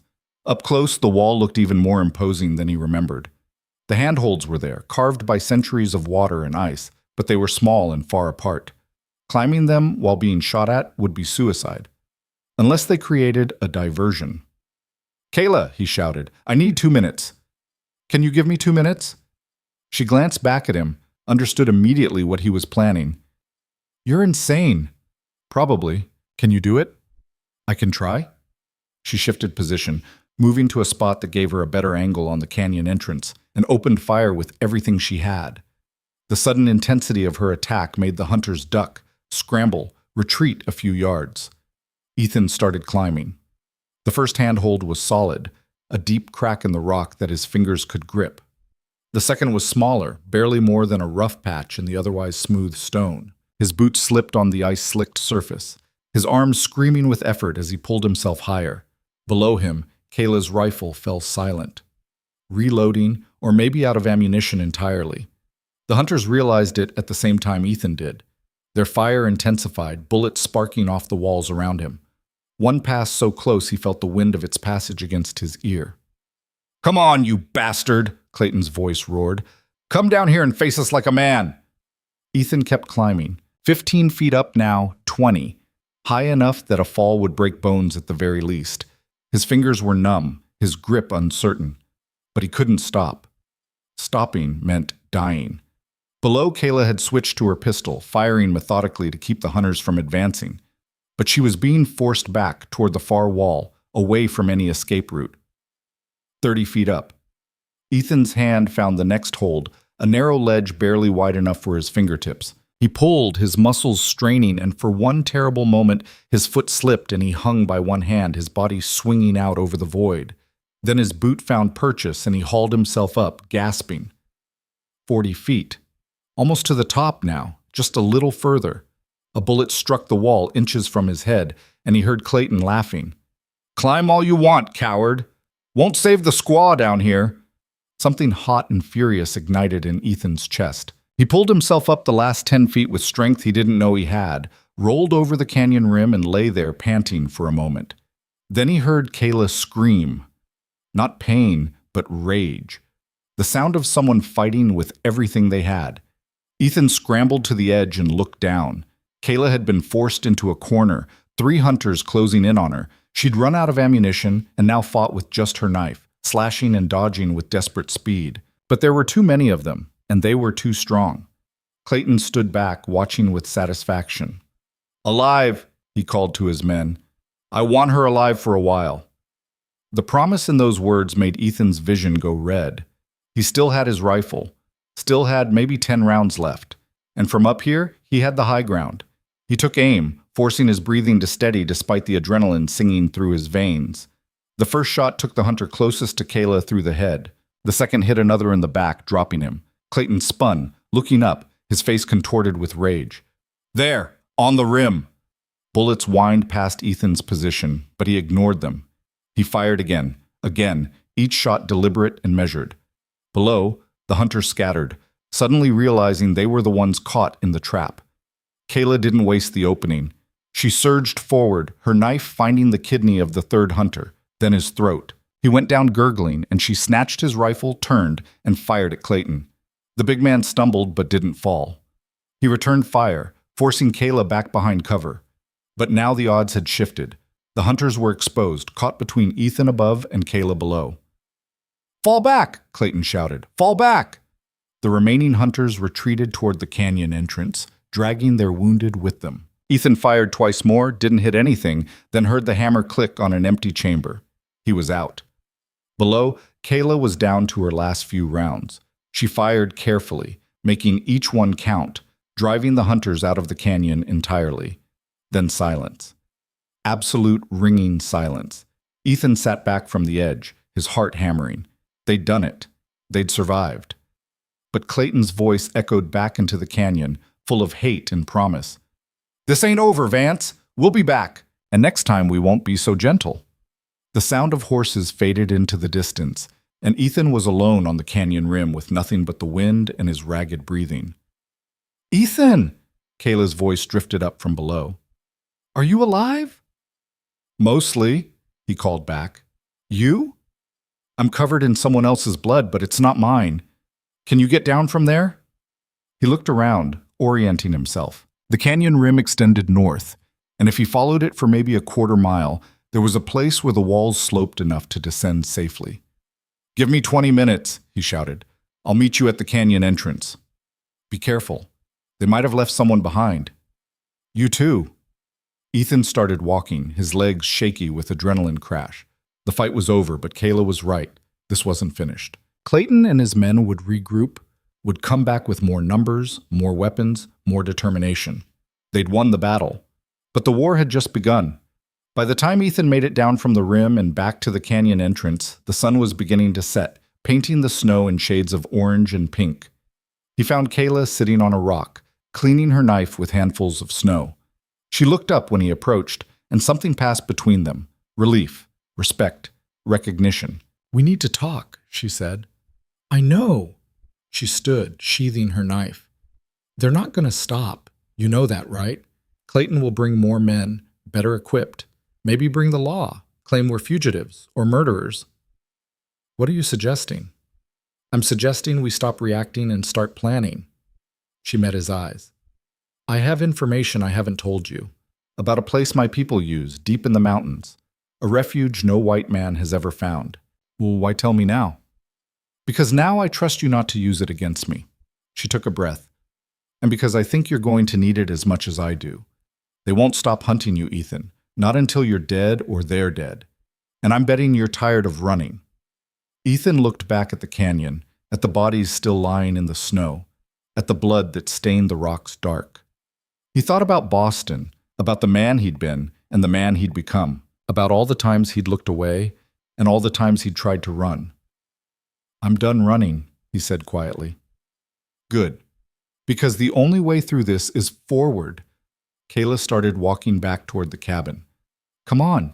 We need to gather what we can, burn the rest, and be gone before dawn. They'll come back, but they won't find us.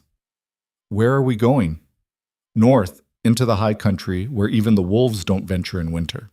She glanced back at him. It won't be easy. The mountains will try to kill us just as hard as Clayton will. I'd expect nothing less. They walked through the darkening forest in silence, two shadows moving through the snow. Behind them, the canyon held its secrets and its dead. Ahead, the mountains waited with whatever trials they had prepared. But for the first time since Copper Ridge, Ethan felt something shift inside him. Not redemption. He was too smart to think it would be that easy.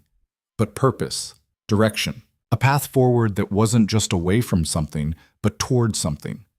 Whatever came next, he wouldn't face it alone. And maybe, just maybe, that would be enough. The cabin burned behind them as they disappeared into the darkness. Ethan had insisted on it, despite Kayla's protests about the smoke giving away their position. But he knew Clayton and his men would return, would search the cabin for anything useful, would turn it into a base camp for their hunt. Better to leave them nothing but ashes and the message those ashes carried. We're not hiding anymore. They traveled through the night, moving fast despite the darkness and the weight of their packs. Kayla led the way with the confidence of someone who could read the land like others read books, finding game trails invisible to Ethan's eyes, avoiding deadfalls and ice patches that would have slowed them down, or worse. How far to this refuge? Ethan asked when they stopped briefly to catch their breath. 3 days if the weather holds. 5 if it doesn't. Kayla took a drink from her canteen, her eyes never stopping their constant scan of their surroundings. The last day is the hardest. There's a pass through the mountains that's barely wide enough for one person. If we get caught there during a storm, we die. Encouraging. I'm not trying to encourage you. I'm trying to keep you alive long enough to be useful. She capped the canteen and started walking again. Come on, we need to be at the high meadow by dawn. From there we can see if they're following. They climbed steadily through what remained of the night, the grade becoming steeper with each mile. The trees thinned as they gained elevation, the pines giving way to twisted bristlecone and then nothing but rock and snow. The air grew thinner, colder, each breath burning in Ethan's lungs. Dawn found them on a windswept plateau overlooking the valley they'd left behind. In the distance, a thin column of smoke rose from where the cabin had been. Ethan studied it with grim satisfaction. They're there, Kayla said, pointing at tiny dark shapes moving around the ruins, searching through what's left. Let them search. They won't find anything. They'll find our trail eventually. Maybe not today, maybe not tomorrow. But they'll find it. Good. Ethan surprised himself with the flatness of his own voice. I'm tired of wondering when they'll come. Better to know they're behind us than always looking over our shoulder. Kayla gave him a long, appraising look. You've changed, even in just these few days. You're not the same man who bought me in Copper Ridge. Is that good or bad? I haven't decided yet. She turned away from the valley and started north again. But that man wouldn't have climbed a canyon wall under fire, wouldn't have held his position when running would have been easier, so maybe it's good. Maybe. They descended from the plateau into a series of interconnected valleys, each one taking them deeper into country that felt increasingly wild and untouched. The snow here was pristine, unmarked by any passage except that of animals. Ethan saw tracks he recognized, deer, elk, what might have been a mountain lion, and others he didn't, strange patterns that Kayla studied with furrowed brow. We're being watched, she said quietly as they navigated a narrow defile between two rock faces. Ethan's hand went to his pistol. By who? Not who. What? She pointed to a ridge above them where a massive shape stood silhouetted against the sky. For a moment Ethan thought it was a boulder, until it moved. A grizzly, easily 800 pounds, watching them with the patient curiosity of an apex predator evaluating potential prey. Don't run, Kayla whispered. Don't make eye contact. Just keep walking, slow and steady. They moved through the defile with agonizing slowness, every muscle tensed for the charge that could come at any moment. But the bear just watched, turning its great head to track their passage, until they emerged from the rocks, and it lost interest, ambling away over the ridge. Only when it was completely out of sight did Ethan allow himself to breathe normally again. This is grizzly country, Kayla said. From here on, they're the least of our worries. At least bears follow rules. Men like Clayton don't. The second day brought snow, light at first but building steadily as they climbed higher. Visibility dropped to maybe 50 yards, the world becoming a swirling white void that erased all sense of distance and direction. Ethan had to trust completely in Kayla's navigation, following her through terrain that all looked identical to his eyes. They made camp that night in a shallow cave, barely more than an overhang, but it kept off the worst of the snow. Ethan built a small fire from deadwood Kayla had somehow found even in the storm, and they huddled close to the flames, sharing body heat as much as the fire's warmth. "Tell me about this refuge," Ethan said, watching the snow fall past the cave mouth. "Who built it? How long has it been there?" Kayla was quiet for a long moment, staring into the flames. When she spoke, her voice carried the weight of story, of oral history passed down through generations. "My people have always known these mountains, long before white men came, before the Spanish, before time had a name that could be written down. We knew the passes and the valleys, the places where water runs year-round, and the places where death waits in the stone." She pulled her blanket tighter around her shoulders, and in the firelight she looked both younger and older than her years, as if she carried centuries in her bones. The refuge was created during the time of great dying, when the first white men brought their diseases, their guns, their hunger for land that could never be satisfied. Entire villages disappeared in months. Families that had lived for generations were reduced to a handful of survivors. "I'm sorry," Ethan said quietly. "Don't interrupt." There was no heat in her words, just a gentle correction. The elders who survived knew it would only get worse, so they gathered their knowledge, their medicine, their sacred objects, and they created sanctuaries. Hidden places where culture could be preserved even if the people themselves couldn't be saved. How many sanctuaries? No one knows. The locations are passed down in stories that sound like myths, so that even if white men heard them, they dismiss them as fairy tales. The one we're going to is called The Place Where the Sun Sleeps. It's built into the mountain itself, chambers carved from living rock over the course of 50 years. Ethan tried to imagine the labor involved, the dedication required to create something like that. "And you're sure it's still there?" "I've been there twice. Once when I was 12, during my vision quest.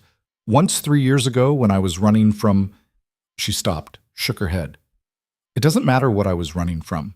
The point is, it's real, and it's safe. Or as safe as anywhere can be." The fire crackled and popped, sending sparks spiraling up into the darkness. Outside, the wind howled through the rocks, a sound like wolves singing to a moon they couldn't see. "Why are you taking me there?" Ethan asked. "You could lose me in this storm, leave me to freeze, and I'd never find it on my own." "I could," Kayla agreed. "I thought about it, actually. Would solve a lot of problems." "So why didn't you?" She turned to look at him, her dark eyes reflecting the firelight. "Because you climbed that wall. Because when you could have run, when every survival instinct probably screamed at you to save yourself, you stayed and fought. Not for redemption or glory, or because you thought it would make up for your past. You fought because it was the right thing to do in that moment. That's a lot of credit for just being too stubborn to run. It's more than that, and you know it." She poked at the fire with a stick, rearranging the burning wood. "My grandfather used to say you can judge a person by what they do when no one's watching and nothing's at stake. But I think you can judge them better by what they do when everything's at stake and everyone's watching. That's when the truth comes out." "And what truth came out in that canyon?" "That you're capable of being better than you were. That you can choose courage over fear, action over paralysis." She paused. "And that maybe, despite everything, you're someone worth trusting." The words settled between them like the snow falling outside. Soft, quiet, but transformative. Ethan felt something shift in his chest, a tightness he hadn't even known was there beginning to ease. "I don't deserve that trust," he said. "Probably not, but I'm giving it to you anyway." She lay down, using her pack as a pillow. "Now get some sleep. Tomorrow's going to be harder than today, and the day after will be harder still." Ethan took first watch, sitting near the cave mouth where he could see out into the storm. The snow had intensified, falling so thick and fast it created a wall of white that moved and shifted like something alive. Visibility was down to maybe 10 feet now, which meant anyone following them would be just as blind. He thought about Clayton and his men, imagined them down in the valley, trying to follow a trail that the snow was erasing even as it was made. They'd be cold, frustrated, probably questioning whether the chase was worth it. But men like Clayton didn't give up easily. Pride and anger were stronger motivators than comfort or sense. They'd keep coming. The only question was when. Hours passed. The storm began to ease, the snow falling less heavily, the wind dying to a whisper. Ethan woke Kayla for her watch and lay down in the spot she'd vacated, still warm from her body heat. Sleep came hard, broken by dreams of fire and blood, of faces he'd failed and voices he couldn't quite hear. He woke gasping sometime before dawn, his heart racing, to find Kayla watching him with concern. "Bad dreams?" she asked. "The usual." Ethan sat up, scrubbing his hands over his face. "How long until we can move?" "Another hour. The snow's stopped, but we need daylight to navigate the next section. There are crevasses hidden under the snow that could swallow us whole." They ate a cold breakfast of dried meat and the last of their bread, washing it down with water they'd melted from snow the night before. Then they packed up camp, erasing all evidence of their presence, and continued north. The third day tested them in ways the first two hadn't.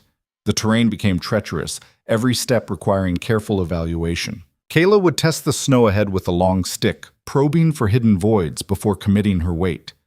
Twice the ground gave way beneath them and they had to find alternate routes. Once, Ethan broke through a snow bridge and caught himself only by throwing his arms out, suspended above a crevasse that dropped away into blue-black darkness. Kayla hauled him back up with strength that belied her size, and they sat there for a moment, both breathing hard. "That's the second time you've saved my life," Ethan said when he could speak again. "I'm keeping count. You're going to owe me. What's the going rate for life-saving these days? I'll let you know when we get somewhere safe enough to negotiate." By mid-afternoon, they reached the base of the pass Kayla had mentioned. It was exactly as she'd described, a narrow cleft in the mountain face, barely wide enough for a person to squeeze through, climbing at a severe angle toward a notch in the ridgeline thousands of feet above. "That's it?" Ethan asked, his neck craning to see the top. "That's it. The locals call it the Devil's Staircase, which should tell you something about how much they enjoy climbing it. Have you done it before?" "Once. Going down, which is easier than going up. And it was summer, which is a lot easier than winter." She studied the pass with the expression of someone evaluating an enemy's defenses. "It's going to take us 4, maybe 5 hours to reach the top. If we get caught by nightfall halfway up, we'll freeze to death. Then we'd better move fast." The climb was brutal from the first step. The pass was steep enough that they often had to use their hands, pulling themselves up on rocks that were slick with ice. The walls closed in on either side, so narrow in places that Ethan had to turn sideways to fit through, his pack scraping against stone. An hour in, his legs were burning. 2 hours in, his lungs felt like they were on fire, each breath of the thin air insufficient. 3 hours in, he wasn't sure he could take another step, but Kayla kept moving ahead of him, relentless and sure-footed, and pride wouldn't let him quit while she continued. So he pushed through the pain, through the exhaustion, through the voice in his head that screamed at him to stop. The sun was touching the western peaks when they finally hauled themselves over the last lip of rock and collapsed on a small plateau on the far side of the pass. For long minutes, neither of them could speak, could do anything but lie there gasping like landed fish.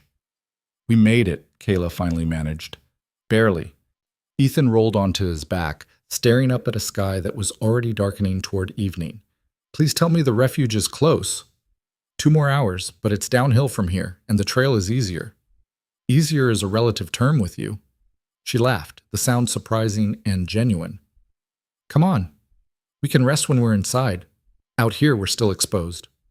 Ethan forced himself to his feet, every muscle protesting, and followed her down the far side of the mountain. The landscape here was different, more sheltered, with stands of ancient timber and rock formations that looked almost deliberately placed, like someone had arranged them for aesthetic purposes. "We're in the sacred lands now," Kayla said, her voice dropping to something close to reverence. "This is where my people have come for ceremonies for longer than anyone can remember. The earth is different here. You can feel it." Ethan could feel something, though he couldn't have named it, a quality to the air, to the light, that felt both welcoming and watchful. like the land itself was aware of their presence and judging whether they deserved to pass. As the last light faded from the sky, Kayla led him to what looked like a solid rock face at the base of a cliff. She moved along it with purpose, her fingers finding handholds invisible to Ethan's eyes, until she reached a section that looked no different from any other. She pressed on a specific stone, and with a grinding sound that spoke of great age and careful engineering, a section of the rock face swung inward, revealing a passage beyond. "Welcome," Kayla said, "to the place where the sun sleeps." The passage was narrow but tall enough to walk upright, the walls carved smooth by hands long since turned to dust. Kayla produced a small lantern from her pack and lit it, the flame casting dancing shadows on stone that bore intricate carvings, geometric patterns interspersed with images of animals and people, telling stories Ethan couldn't read but could feel the importance of. They walked for perhaps 50 yards, the passage sloping gently downward, before it opened into a chamber that took Ethan's breath away. The room was huge, maybe 60 feet across and 30 high, carved from the living rock of the mountain. But what made it extraordinary were the details. The walls were covered in paintings, vibrant reds and yellows and blues that looked fresh despite what must have been centuries of age. They depicted scenes of daily life, of hunts and harvests, of ceremonies and celebrations. The ceiling was carved to resemble the night sky, with holes drilled through to the surface above so that actual starlight filtered down, creating a map of the heavens. In the center of the chamber, a stone altar held offerings that varied in age from ancient to recent. Dried flowers, carved figurines, bundles of sage and sweetgrass. Evidence that people still came here, still honored this place. "This is just the first chamber," Kayla said, her voice echoing slightly. "There are 7 in total, each one dedicated to a different aspect of life. This is the Chamber of Memory, the place where stories are kept." She led him through a doorway into another chamber, this one smaller but equally impressive. It appeared to be a living space, with sleeping platforms carved into the walls, a central fire pit with a chimney that drew smoke up through invisible vents, and storage alcoves filled with sealed pottery and woven baskets. "We can stay here," she said. "It's safe. No one knows about this place except a handful of people, and they wouldn't betray it." Ethan set down his pack, his body finally registering that they'd stopped, that they were safe.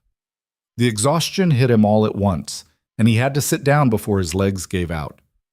"How do you feel?" Kayla asked, studying him with concern. "Like I climbed a mountain, fought for my life, and then climbed another mountain." He managed a weak smile. "So about how you'd expect." "You did well. Better than I thought you would, honestly." High praise. "I'm serious." She sat down across from him, the lantern between them. "Most white men I've known wouldn't have made it past the first day. They expect the land to accommodate them instead of learning to accommodate the land. You adapted. You listened. You survived." "I had a good teacher." "You did." She pulled out her water canteen and took a long drink, then passed it to him. "Now comes the hard part." "That wasn't the hard part? Getting here was just geography. What comes next is deciding what we do with the time we've bought." She leaned forward, her expression serious. "Clayton won't find us here. Even if by some miracle he tracked us this far, he'd never find the entrance. We're safe for as long as we want to stay." "But you don't want to stay forever." "No. This place is a sanctuary, not a prison. And more importantly, Clayton and his men are still out there, still hunting. Even if they give up on us specifically, they'll go back to doing what men like them do. Hurting people who can't fight back, taking what doesn't belong to them, spreading misery wherever they go." Ethan saw where this was going. "You want to go after them. I want to end this, permanently." Her voice was hard now, all the warmth leached out of it. "They need to learn that some people fight back, that some actions have consequences." "Kayla, there were at least 4 of them left, maybe more. Just the 2 of us against men who think they're invincible because they've never faced real resistance." She cut him off. "We have the advantage of knowing they're coming while they think we're running scared.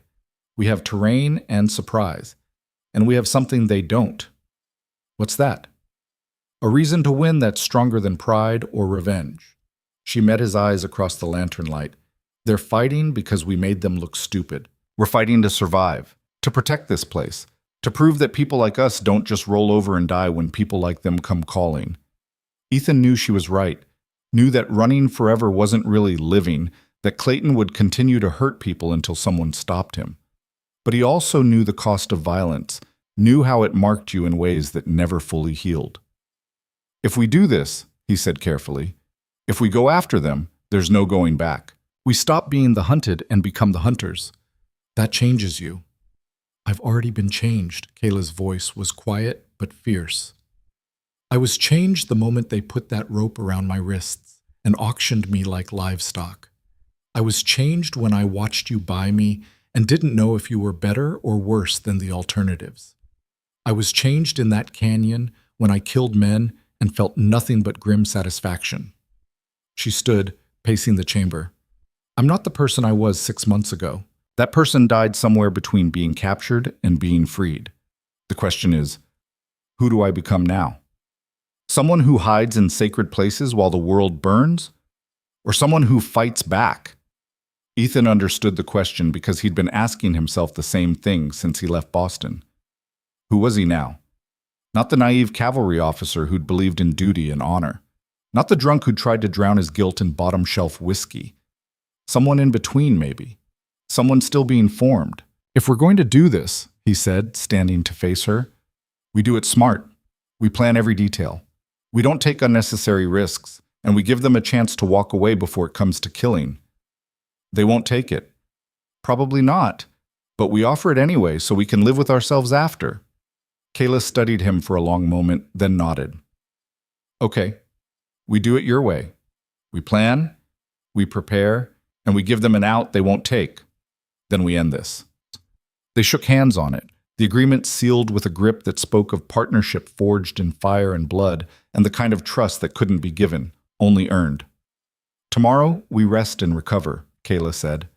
The day after, we start planning, and then we go remind Clayton and his friends that some prey bites back. Ethan built a fire in the central pit while Kayla explored the other chambers, returning with blankets that smelled of cedar and thyme, and dried food stores that someone had left for future travelers. They ate in comfortable silence, the fire warming the chamber, the smoke drawing up through vents carved centuries ago by hands that knew this mountain's secrets. That night, Ethan slept deeply for the first time in years, untroubled by dreams or guilt or the weight of the past. And when he woke to find Kayla already up, checking weapons and drawing maps in the dirt floor, he felt something he hadn't felt in a long time. Purpose. Not redemption, he was done believing one good deed could erase a lifetime of failures. But purpose. Direction. A path forward that led somewhere other than away. They had been hunted through snow and stone. They had survived against odds that should have broken them. Now it was time to hunt back. They spent 2 days in the sanctuary, healing and planning. Kayla's hands moved across the dirt map she'd drawn, tracing routes and positions with the precision of a military strategist. They'll come back to the cabin first, she said, her finger marking the burned-out clearing. When they find nothing useful, they'll try to track us. But the snow covered our trail, and even if they find where we entered the high country, they won't follow. Not this late in the season. So they'll wait, Ethan said, studying the map. Set up somewhere they can watch the passes, ambush us when we come down in spring. Which means they'll need a base camp, somewhere with shelter, water, defensible position. Her finger moved to a valley about 10 miles south of where the cabin had been. There. Miller's Crossing. Old trading post, abandoned but still standing. It's the only logical choice. Ethan had passed through Miller's Crossing once, years ago. She was right. It was perfect for what Clayton needed. A sturdy building, a good well, clear sightlines in all directions. If we're going to end this, he said slowly, we need to do it before they get too comfortable, before they bring in reinforcements or fortify the position. Agreed, which gives us maybe a week, 2 at most. Kayla sat back, her expression troubled. But we're still only 2 people against at least 4, probably more if Clayton sent word to Copper Ridge. Then we don't fight them straight on. We use what we're good at, moving through terrain they can't handle, striking where they don't expect, disappearing before they can respond. Guerrilla tactics. Exactly. Ethan traced a path on the map. We come at them from the high country, where they won't be watching. Hit them at dawn when they're cold and tired. Give them one chance to ride away and never come back. And when they don't take it, then we make sure they can't hurt anyone else ever again." The words sat heavy between them, the weight of premeditated violence different from the desperate fighting in the canyon. This wasn't self-defense anymore. This was a choice, deliberate and final. "Are you sure you can do this?" Kayla asked. "Kill men in cold blood? Even men like Clayton?" Ethan thought about the question, really examined it. Could he?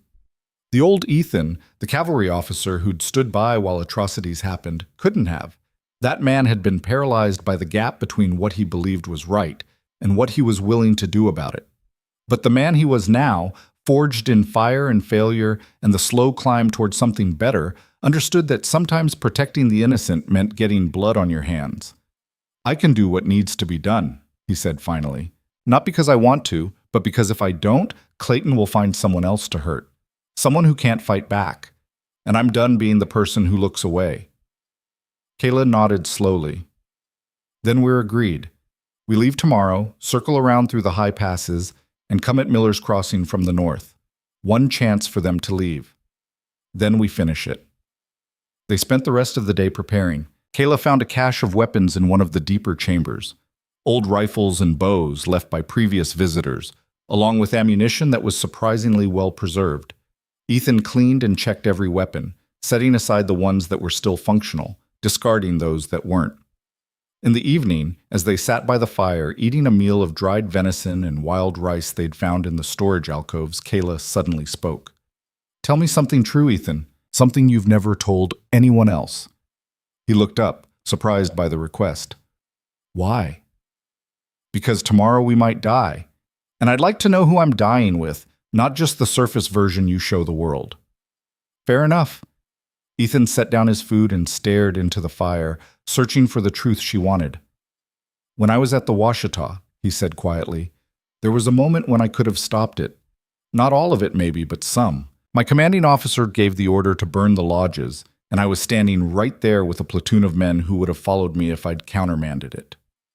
"Why didn't you?" "Because I was afraid. Afraid of the consequences. Afraid of being court-martialed. Afraid of standing alone against the tide." He closed his eyes, the memory sharp as broken glass. "There was a woman there, maybe 60 years old. She stood in front of her lodge with her arms spread wide, protecting it with her body. And a soldier I knew, a kid from Pennsylvania who couldn't have been more than 19, he looked at me, asking without words what he should do." "What did you do?" "Nothing. I looked away. And when I looked back, she was on the ground and the lodge was burning." His voice had gone flat, emotionless. The only way he could tell this story. "I think about her every day. Wonder if she had grandchildren in that lodge. If she died trying to save them. If she cursed my name with her last breath." Kayla was quiet for a long moment. "And that's why you're doing this. Why you bought me. Why you fought in the canyon. Why you're willing to die tomorrow. You're trying to save that woman retroactively." "I know I can't save her. Can't bring her back. Can't undo what happened. But maybe if I save enough other people, if I stand up enough times when it matters, eventually the scales will balance." "That's not how it works," Kayla said gently. "The scales never balance. The dead stay dead. The past stays past." "I know, but I have to try anyway." She reached across the fire and took his hand, the gesture surprising in its intimacy. "Then try for the right reasons. Not because you think it earns you redemption, but because it's who you choose to be now. Because that woman at the Washita would want you to protect the living, not torture yourself over the dead." Ethan felt something break open in his chest, a tightness he'd been carrying for so long he'd forgotten it was there. "How do you know what she'd want?" "Because that's what I'd want if I were her. If someone failed me, I wouldn't want them to spend the rest of their life drowning in guilt. I'd want them to learn from it, to become better, to make sure it never happened again." She squeezed his hand once, then released it. "You can honor the dead without being buried alongside them." They sat in silence after that, the fire burning low, each lost in their own thoughts. Eventually, Kayla stood, stretching. "Get some rest," she said. "We leave before dawn." Ethan lay down on one of the sleeping platforms, wrapped in blankets that smelled of cedar and thyme, and for the second night in a row, he slept without nightmares. They left the sanctuary as the first gray light touched the eastern sky, sealing the entrance behind them with the same careful precision Kayla had used to open it. The mountain looked no different than any other section of cliff face. The engineering was masterful. The journey back down was faster than the climb up had been, though no less demanding. They moved quickly through terrain that would have killed them a week ago.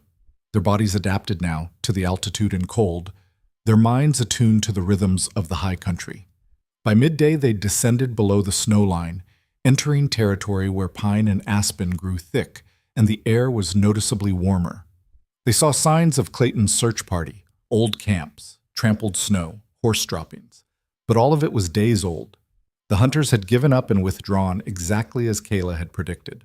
"They're at Miller's Crossing," she said with certainty, studying a set of tracks that led south.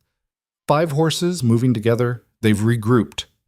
Then we circle around, come at them from the north like we planned. They moved through the forest like ghosts, making no sound, leaving minimal trail. Kayla had taught Ethan how to walk softly during their weeks together, how to place his feet to avoid breaking branches, how to move with the forest instead of against it. Now those lessons paid off. As the sun began to set, they reached a ridge overlooking Miller's Crossing.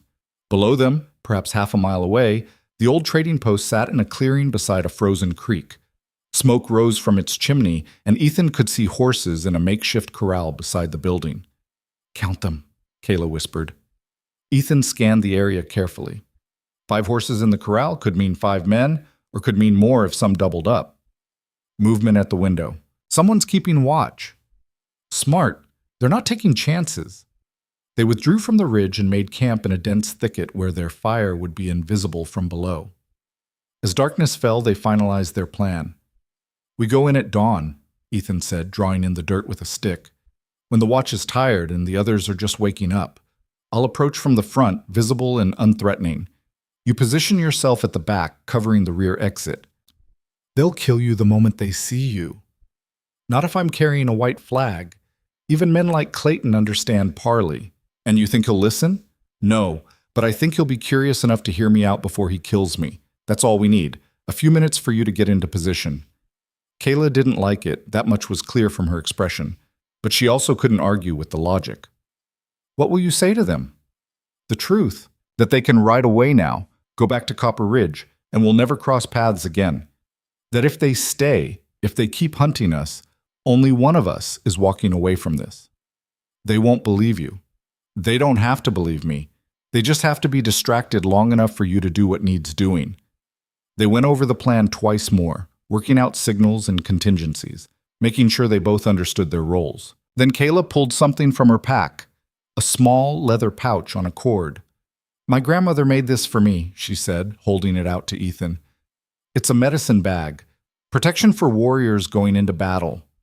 "I can't take that. It's yours. I'm giving it to you." She pressed it into his hand. "Consider it insurance. You die tomorrow, I'll be very annoyed." Despite everything, Ethan smiled. "Can't have that." He tied the cord around his neck, feeling the small weight of the pouch settle against his chest. It probably had no power beyond the symbolic, but the gesture itself meant everything. They took turns keeping watch through the night, 2 hours on, 2 hours off. During his final watch, as the eastern sky began to lighten from black to gray, Ethan studied the trading post below. He could see a figure moving past the window, restless and alert. Clayton's men were awake. Ethan woke Kayla with a gentle touch to her shoulder. She came alert instantly, hand going to her knife before she recognized him.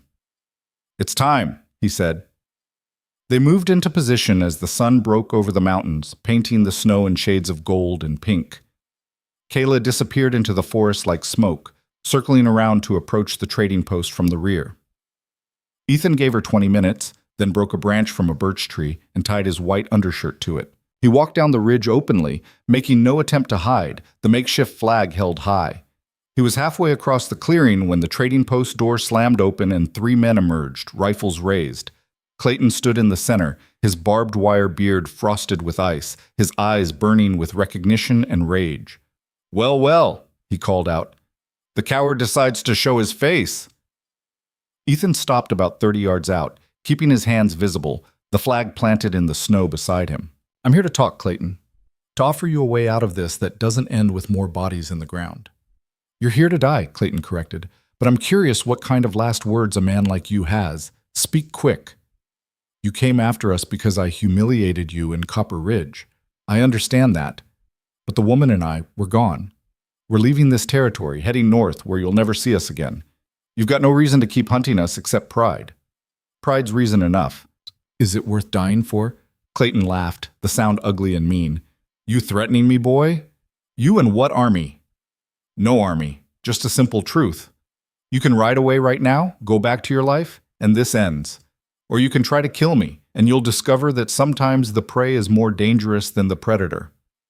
Big words for a man standing alone in an open field with 3 rifles pointed at his heart. 4 rifles, said a voice from inside the trading post. A 4th man appeared in the doorway, weapon raised. Ethan's stomach sank. 4 men, not 3. Which meant if there had been 5 horses, there was still 1 unaccounted for. Where was the 5th man?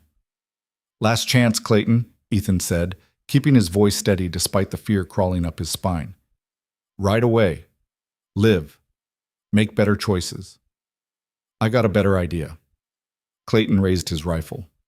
How about you die knowing you failed to save your little Indian whore? Again. The words were designed to make Ethan flinch, to break his composure. But he'd learned something in the canyon, something about staying calm when death was close. He didn't move, didn't react, just stood there with his hands visible and his eyes locked on Clayton's. Your choice, Ethan said quietly. Clayton's finger tightened on the trigger. The shot that rang out didn't come from Clayton's rifle. It came from behind the trading post, sharp and precise. The 4th man in the doorway stumbled forward and fell, a red bloom spreading across his back. Kayla had found the 5th man. Everything happened at once. Clayton and his 2 companions spun toward the sound, giving Ethan the opening he needed. He dove to the side, rolling, coming up with his Colt drawn. His first shot took one of Clayton's men in the leg, dropping him. His second went wide as Clayton returned fire, bullets kicking up snow around Ethan's position. Ethan scrambled for cover behind a pile of firewood near the corral, bullets chewing up the wood, splinters flying. He risked a glance around the edge and saw Kayla emerging from the tree line, moving fast and low, her rifle barking methodically. Another of Clayton's men went down, clutching his shoulder. That left just Clayton and 1 other, and they'd retreated into the trading post, using its walls for cover. You made a mistake coming here, Vance, Clayton shouted from inside. You should have kept running. Probably, Ethan muttered. He fired twice at the window where he'd seen movement, then sprinted for better cover closer to the building. Kayla laid down suppressing fire, keeping Clayton pinned while Ethan moved. They had the advantage now. The hunters had become the hunted, trapped in a building with limited exits and no cavalry coming to save them. Clayton, Ethan shouted, it's over. Come out unarmed and you live. This is your last chance. The response was a barrage of gunfire that tore chunks out of the building's corner where Ethan was sheltering. He ducked back, checking his ammunition. 4 rounds left in the Colt. Not enough. Kayla, he called, how many do you have left? Enough, she shouted back. The one I hit in the shoulder is crawling for the trees. Should I? Let him go. We're not murderers. Silence from the trading post. Then Clayton's voice, different now, the bravado stripped away to reveal something desperate underneath. What guarantee do I have? That you'll let me walk if I surrender? My word, for whatever that's worth to you. The word of the man who bought a woman like she was property, who fought for an army that slaughtered innocents? Clayton laughed, bitter and broken. Your word ain't worth spit. Then trust this instead, Kayla called out, her voice carrying across the clearing. I want you dead, Clayton. I want you to pay for what you did, what you were going to do. But the man you're talking to, he's trying to be better than his past, trying to prove that mercy is stronger than revenge. So he's offering you something you don't deserve, a chance to live. And you're just going to let me ride away? After everything? I'm going to let you make a choice. Die here in the snow, or live with the knowledge that you were beaten by the people you hunted. That we were better than you, stronger than you, and merciful when you deserved none. She paused. Your pride might prefer death, but your survival instinct knows which choice is smarter. More silence. Ethan could hear voices inside the trading post, Clayton arguing with the remaining man. Then the door opened slowly, and Clayton emerged, hands raised, his rifle left behind. He looked diminished somehow, smaller than he had in Copper Ridge. The big man who'd laughed at Kayla's humiliation was gone, replaced by someone who understood he'd been outplayed. "My man inside is hurt bad," Clayton said. "Shot in the gut. He needs a doctor." "Then get him on a horse and ride for Copper Ridge," Ethan said, stepping out from cover but keeping his Colt ready. "There's a doctor there, isn't there?" 3 days away. He won't make it." Kayla appeared from the trees, her rifle trained on Clayton. "Then you'd better ride fast." Clayton's face twisted with impotent rage, but he nodded. "I need to get him, help him to his horse." "Do it. But know this, Clayton. You come back this way, you send anyone else after us, and there won't be any more talking, no more chances, just bodies. Understand?" "I understand." Clayton turned toward the trading post, then paused. "For what it's worth, Vance, you're not what I expected. Thought you'd be easy. Thought you were just another coward running from his past." "I am a coward running from my past," Ethan said quietly. "But I'm also something else now. Still figuring out what exactly, but it's something better." Clayton nodded once, then went inside. 5 minutes later, he emerged supporting a pale, shaking man who was indeed gut-shot and probably wouldn't last the day. They helped him onto a horse, Clayton mounted another, and without a backward glance, they rode south. Ethan and Kayla stood in the clearing, weapons still ready, watching until the riders disappeared into the trees. Only then did they lower their guns. "The one I shot in the shoulder got away too," Kayla said, "and the one you hit in the leg managed to crawl off while we were focused on Clayton. That's 3 who'll tell stories about what happened here." "Good. Let them tell stories. Let word spread that hunting us is bad for your health." Ethan holstered his Colt, his hands shaking now that the adrenaline was fading. "Is it wrong that I'm glad I didn't have to kill him?" "No, it means you're still human." Kayla walked to where the man she'd shot from behind lay in the snow, his eyes staring at nothing. "This one, though, he's dead." "Self-defense. He would have killed me if you hadn't shot first." "I know. Doesn't make it easier." She knelt beside the body, closing its eyes with surprising gentleness. "He made his choice, same as the others made theirs." They spent an hour searching the trading post, gathering supplies and ammunition. The building itself was sound, warm, defensible, better than the burned-out cabin. "We could stay here," Ethan said, looking around. "Fix it up, make it a proper home base." "Or we could keep moving north," Kayla countered.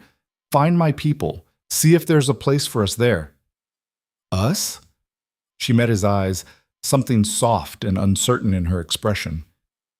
"You saved my life, multiple times. You fought beside me, bled beside me, trusted me when you had no reason to. That makes you something more than a stranger who bought my freedom." "What does it make me?" "I'm not sure yet, but I'd like to find out." She moved closer, close enough that he could see the flecks of gold in her dark eyes. "The question is, do you want to? Find out, I mean. Or are you still too busy running from your past to build a future?" Ethan thought about it, really thought about it. The man he'd been would have run, would have found an excuse to be alone again, to keep punishing himself. But that man was dead, left behind in the snow and blood and hard-won victories of the past weeks. The man he was now, the man he was becoming, understood that redemption wasn't a destination you reached. It was a direction you traveled. And traveling with someone who understood your darkness but chose to walk beside you anyway, that was a gift he didn't deserve but would be a fool to refuse. "I want to," he said. "I want to find out who we could be together. But I need you to understand. I'm never going to stop carrying what I've done. The woman at the Washita, the people I failed, they're part of me now. I can't promise to be whole." "I don't want whole," Kayla said. "Whole is boring. I want real, broken, but trying, scarred, but standing, guilty, but growing." She took his hand. "We're both damaged, Ethan. Maybe we can be damaged together, and somehow that'll be enough." "Sounds like a terrible plan." "Probably, but it's ours." She kissed him then, soft and tentative, and Ethan felt something in his chest that had been frozen for years begin to thaw. Not all at once, not completely, but enough. Enough to hope. They stayed at Miller's Crossing for 3 days, resting and healing and preparing for whatever came next. On the fourth day, they packed what they needed onto horses they'd kept from Clayton's abandoned stock and headed north. The journey to find Kayla's people took 2 weeks through country so beautiful it hurt to look at. Mountain meadows carpeted with wildflowers, forests so old and vast they felt like cathedrals, rivers so clear you could count the stones on the bottom. And through it all, Ethan and Kayla traveled side by side, no longer hunter and hunted, no longer savior and saved, but something simpler and more complicated: partners. They found her people in a hidden valley at the foot of mountains whose names Ethan would never learn to pronounce. The welcome was cautious at first, wary of the white man Kayla had brought into their midst. But she vouched for him, told the story of the canyon and the trading post, of the man who'd bought her freedom and then learned to deserve the trust she'd placed in him. Slowly, carefully, Ethan was accepted. Not fully, not without reservation, but enough to stay, enough to learn, enough to begin building something that looked almost like a life. He would never stop carrying his guilt. The woman at the Washita still haunted his dreams, and probably always would. But Kayla had been right. The dead didn't want him to bury himself alongside them. They wanted him to learn, to grow, to make sure it never happened again. So he did. He taught the young men how white soldiers thought, how they fought, how to defend against them. He learned the language, the customs, the stories. He made himself useful in whatever ways he could, knowing that trust was earned in small increments over long periods of time. And at night, when the darkness brought memories he couldn't outrun, Kayla was there, not to absolve him or tell him it was okay, but to remind him that he was more than his worst moments, that choosing to be better every day was its own kind of redemption.